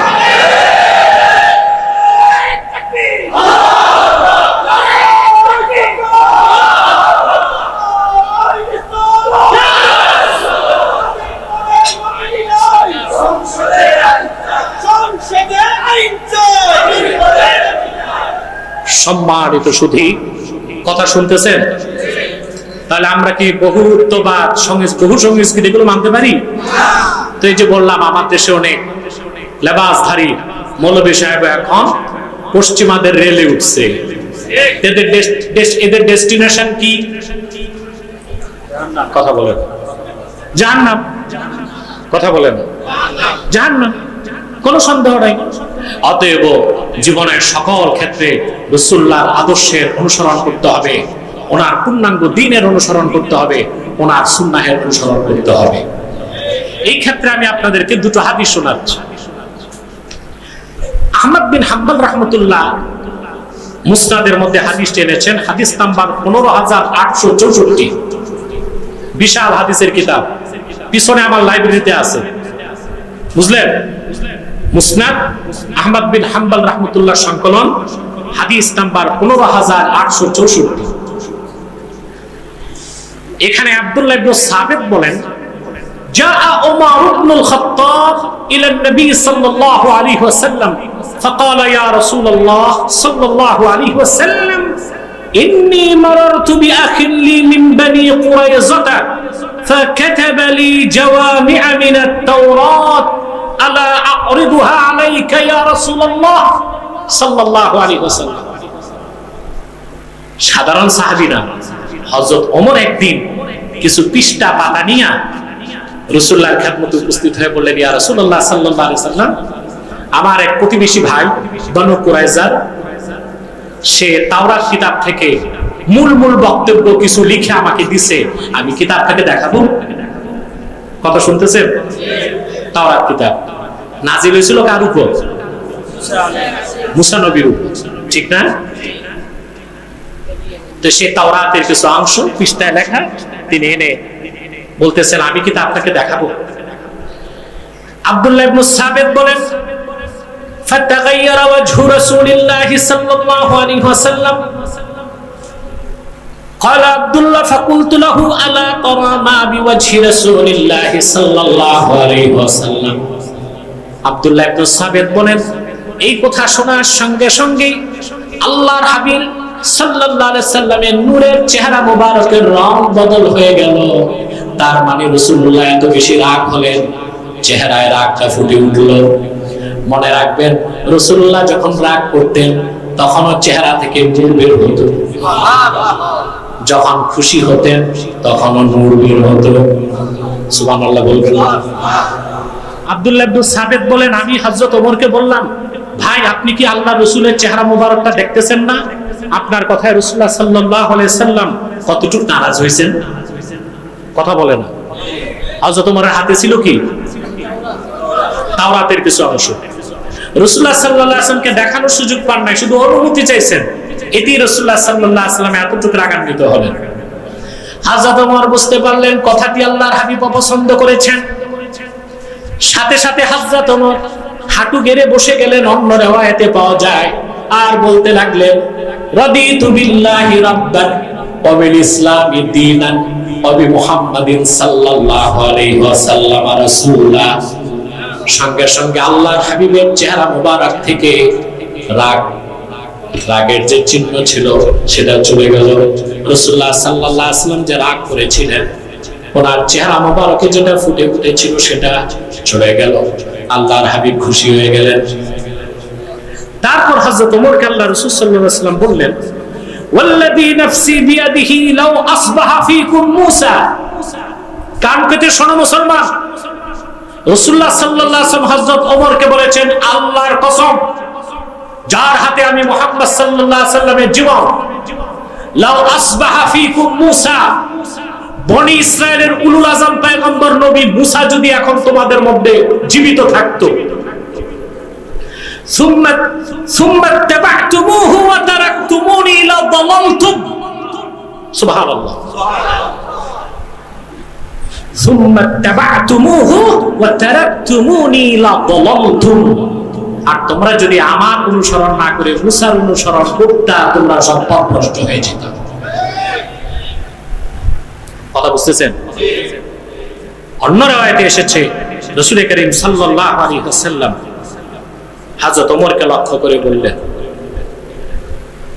فإنه لو كان موسى حيا بين أظهركم ما حل له إلا أن يتبعني। ওমর, স্বয়ং মুসাও যদি জীবিত থাকতো, আমি মুহাম্মদ সাল্লাল্লাহু আলাইহি ওয়াসাল্লামের অনুসরণ করা ছাড়া তার মুক্তির কোনো পথ থাকতো না। এই হাদিসটি ইমাম আহমদ ইবনে হাম্বল তার মুসনাদে রওয়ায়াত করেছেন, হাদিস নাম্বার 14631।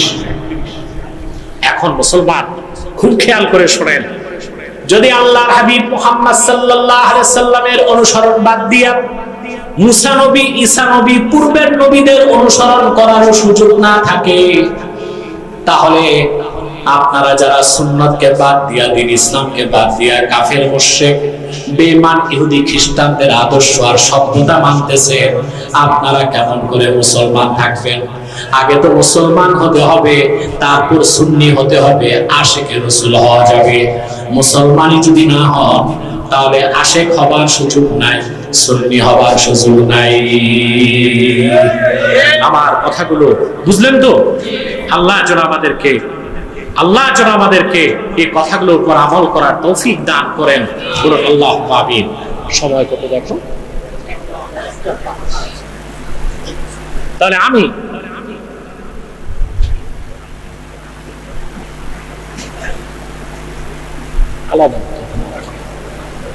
কথা শুনতেছেন ভাই?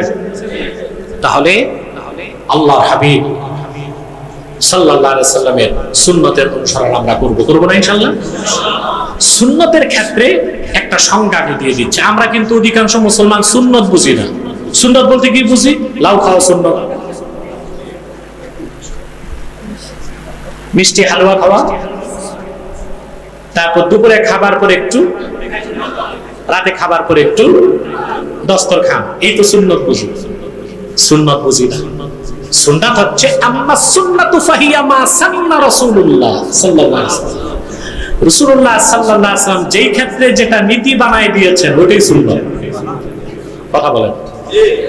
রাসূলুল্লাহ সুন্নাতকে বাদ দিলে মুসলমান হবার কোনো সুযোগ নাই। আমি একটা উদাহরণ দিচ্ছি আপনাদেরকে। এশার নামাজ কয় রাকাত পড়ছেন? 4 রাকাত না ভাই? ফরজ কয় রাকাত? এই যে এশার নামাজ 4 রাকাত ফরজ, এটা কোরআন শরীফের কোথাও আছে? এশার নামাজের কথা আছে, 4 রাকাতের কথা আছে কোথাও? এটা কি দিয়ে প্রমাণিত হলো? সুন্নাহ। কি দিয়ে? আল্লাহর হাবিব সাল্লাল্লাহু আলাইহি সাল্লাম নীতি নির্ধারণ করে দিয়েছেন এশার ফরজ কয় রাকাত। মুসাফির হলে যোহর ফরজ, আসর ফরজ, মাগরিব ফরজ, ফজর ফরজ, এটা সুন্নাত। আপনি বলবেন ফরজ না বাড়াবা, ফরজ নামাজ আবার সুন্নত হয়ে গেছে। এশা যে 4 রাকাত ফরজ, নীতি হিসেবে সুন্নাত, হুকুম হিসেবে ফরজ। বুঝতে পারলাম? এশার নামাজের পর কয় রাকাত সুন্নাত? 2 রাকাত। এই 2 রাকাত সুন্নাত, সুন্নতে মুআক্কাদা, নীতি হিসেবে সুন্নাত, হুকুম হিসেবে সুন্নাত। এই 2 রাকাতের পর আবার নাম কি ওই নামাজের? বেতের না, উইতর। এটা আলেমরাও ভুল উচ্চারণ করে, মুসল্লিরা ভুল শিখে। বেতের, বেতের, বেতের কি? উইতর। বুঝলেন? এক ছাত্র এসে আমাকে বলতে চান, বলি কিসে বড়? বলে শরহে বেকায়া। আমি বলছি এই নামে কোনো কিতাব নাই, শারহুল বেকায়া, মানে এটারে বলে শরহে বেকায়া। আরবিরা যদি শুনে বলবে এই কিতাব তো দুনিয়াতে নাই, এই বেকা কিতাব কোত্থেকে আসলো বাংলাদেশে? এটা হচ্ছে শারহুল বেকায়া, আমরা বলি বেকায়া। নামাজের নাম উইত, আমরা বলি বেতের। এশার 2 রাকাত সুন্নাতের পরে ওয়েতের কয় রাকাত? এই যে ওয়েতের 3 রাকাত, এটা নীতি হিসেবে সুন্নাত, হুকুম হিসেবে ওয়াজিব। সুবহানাল্লাহ। তা আমি কি বুঝাইতে পারতেছি? সুন্নাতটা বুঝতেছেন? আল্লাহর হাবিব মুহাম্মদ সাল্লাল্লাহু আলাইহি ওয়াসাল্লাম 1500 বছর আগে যে ক্ষেত্রে যেটা নীতি হিসেবে নির্ধারণ করে দিয়েছেন, সেই ক্ষেত্রে সেটাকে নীতি হিসেবে গ্রহণ করাই সুন্নতের অনুসরণ বলে। সুবহানাল্লাহ। অতএব শুধু ফাজাইল হিসেবে সুন্নতের আমল করলে হবে না। আমাদের দেশে আপনার মালবুসাত, মাশরুবাত, মাতউমাত, এইসব ক্ষেত্রে পীর সাহেবরা খুব জোর দেয় সুন্নত তরিকায় চলবেন। জুব্বাটা কি রকম দেখতে হবে, সুন্নত তরিকায় আছে কিনা, টুপিটা সুন্নত তরিকায় আছে, এটা ভালো কথা। সুন্নত তরিকায় কাপড় পোশাক আশাক পরা অনেক ফজিলত, কিন্তু যারে আপনি জুব্বা পরার সুন্নত শিখাচ্ছেন, সে রাসূলুল্লাহ শরীয়তের অনেক কিছুই মানে না, তো তার জুব্বা পরার কি লাভ? তার জুব্বা এটা কি সুন্নতি জুব্বা হবে না এটা পাদ্রীদের জুব্বার মতো হবে? সুন্নত তো বুঝতে হবে। রাসূল কারীম সাল্লাল্লাহু আলাইহি সাল্লাম যা নীতি হিসেবে নির্ধারণ করেছেন, জীবনের সকল ক্ষেত্রে তা অনুসরণ করতে হবে, নতুবা মুসলমান হবার কোনো সুযোগ নেই। আল্লাহর হাবিবের সুন্নতের বাইরে, তরিকার বাইরে, শরীয়তের বাইরে মুক্তির পথ নাই, আল্লাহ পর্যন্ত পৌঁছার পথ নাই। এই কোরআনে আল্লাহ চূড়ান্ত সিদ্ধান্ত দিয়েছেন, কুল ইন কুনতুম তুহিব্বুনাল্লাহ ফাত্তাবিউনি ইউহিব্বুকুমুল্লাহ ওয়া ইয়াগফির লাকুম যুনুবাকুম ওয়াল্লাহু গফুরুর রহিম। তাফসীর কুরতুবীতে এসেছে, অন্যান্য তাফসীরে এসেছে। ইহুদিরা বলতো, বুঝলেন, ইহুদিদের মধ্যে একটা আলেম ছিল কাব ইবনুল আশরাফ। কি নাম? এই শয়তানটা ইহুদিদেরকে প্ররোচনা দিত যে আমরা তো উজাইরকে আল্লাহর বেটা কেন বলি, আল্লাহকে পাওয়ার জন্যই তো। খ্রিস্টানদেরকে উস্কানি দিত, তোমরা যে ঈসারে আল্লাহর বেটা বলো, নাউজুবিল্লাহ। উজাইর আল্লাহর বেটা ছিল না আল্লাহর দাস ছিল? ঈসা আল্লাহর বেটা ছিল না আল্লাহর নগণ্য দাস ছিল? তার মা মরিয়ম আল্লাহ তাআলার নগণ্য দাসী ছিল। তো বলতে আমরা তো এই ধর্মগুলো পালন করি আল্লাহকে পাওয়ার জন্য। আমার বড় কষ্ট লাগে, কাব ইবনুল আশরাফ অভিশপ্ত ইহুদি মৌলবী আলেম, ধ্বংস হয়ে গেছে 1500 বছর আগে, কিন্তু কাব ইবনুল আশরাফের কথাগুলো বলার মতো তথাকথিত কিছু ভণ্ড পীর সুফিবাদী বাংলাদেশে আছে। তারা মানুষ কি শিখায়, যে যার ধর্ম পালন করুক সমস্যা নাই, সুফিবাদ চর্চার মাধ্যমে আল্লাহকে পাওয়া যাবে। এই কথাটা কুফর কি না? শক্তি দিয়া বলতে হবে কুফর কিনা? আল্লাহর হাবিবের তরিকার বাইরে আল্লাহকে পাওয়া যাবে? এই সিদ্ধান্ত কার? যদি কেউ বলে যে যার ধর্ম পালন করুক, সবাই তো আল্লাহকেই চায়, এই কথাগুলো প্রচার করে গেছে লালন। কে? লালন। ঐতিহাসিকরা এখনো সিদ্ধান্তে পৌঁছতে পারে নাই লালন কি হিন্দু ছিল না মুসলমান ছিল। এটা একটা বিতর্কিত বিষয়। মানে সে ছিল একটা সন্ন্যাসী, একটা ধর্ম, সে লালন একটা ধর্ম বের করে গেছে, মানে যত আকাম টুকাম ওর ধর্মে, লালনের ধর্মে এগুলো বৈধ কাজ, বুঝলেন? নাউজুবিল্লাহ বলেন। তো সে ওগুলো প্রচার করে গেছে যে যে ধর্ম পালন করুক সে তো আল্লাহকেই চায় না। আল্লাহকে পাইতে হলে তরিকা ধারণ করতে হবে। কি লাগবে? ইহুদিদের কথার জবাবে, খ্রিস্টানদের কথার জবাবে, আর মক্কা মুকাররমার মুশরিক যারা ছিল, মুশরিক আবু জাহেল, উতবা, শাইবা, মুগীরা, আবুল বুখতারি সব ছিল মুশরিক। কি ছিল? ওরা কিন্তু আল্লাহকে বিশ্বাস করত, কিন্তু দেব দেবীরে কি করত? খোদা মানত। খোদা মানত, দেব দেবীরে কি মানত? খোদা মানত। তো আল্লাহর হাবিব সাল্লাল্লাহু আলাইহি ওয়াসাল্লামকে আল্লাহ বলেছেন আপনি তাদেরকে জিজ্ঞেস করুন, ওয়ালা ইন সালতাহুম মান খালাকাস সামাওয়াতি ওয়াল আরদ লা ইয়াকুলুন্না আল্লাহ। আপনি যদি তাদের জিজ্ঞেস করেন আকাশ জমিন কে তৈরি করেছে, মুশরিকরা এক কথায় বলবে আল্লাহ সৃষ্টি করেছেন। আল্লাহ তাআলা আবার বলেন তাহলে প্রশ্ন করেন আপনি মুশরিকদেরকে, তাহলে আল্লাহকে বাদ দিয়া এই হাতে বানানো লাত, মানাত, উজ্জা 360টা খোদা নামের বেহুদার ইবাদত কেন করো? ওরা জবাব দিয়েছে এগুলোরে আসল খোদা মানি না, মানি তো আল্লাহকে। ওয়া মা না'বুদুহুম ইল্লা লিয়ুকাররিবুনা ইলাল্লাহি যুলফা। এগুলোর ইবাদত করি যেন এদের ইবাদতের মাধ্যমে এরা আমাদেরকে আল্লাহ পর্যন্ত পৌঁছায় দেয়, যেন আমরা আল্লাহর নৈকট্য পেতে পারি। এই সব ছিল কি তরিকা? ভুল তরিকা। কি ছিল? ইহুদিদের তরিকা ভুল, খ্রিস্টানদের তরিকা ভুল, মুশরিকদের তরিকা ভুল। আল্লাহ পর্যন্ত পৌঁছার জন্য আল্লাহ একটা তরিকা বলে দিয়েছেন। আল্লাহ বলেন কুল ইন কুনতুম তুহিব্বুনাল্লাহ। প্রিয় হাবিব মুহাম্মদ সাল্লাল্লাহু আলাইহি ওয়াসাল্লাম অবিশ্বাসীদেরকে, কাফেরদেরকে, মুশরিকদেরকে বলে দেন যদি তোমরা আল্লাহকে ভালোবেসে থাকো ফাত্তাবিউনি, তাহলে আমি মুহাম্মদ সাল্লাল্লাহু আলাইহি সাল্লামের অনুসরণ করো।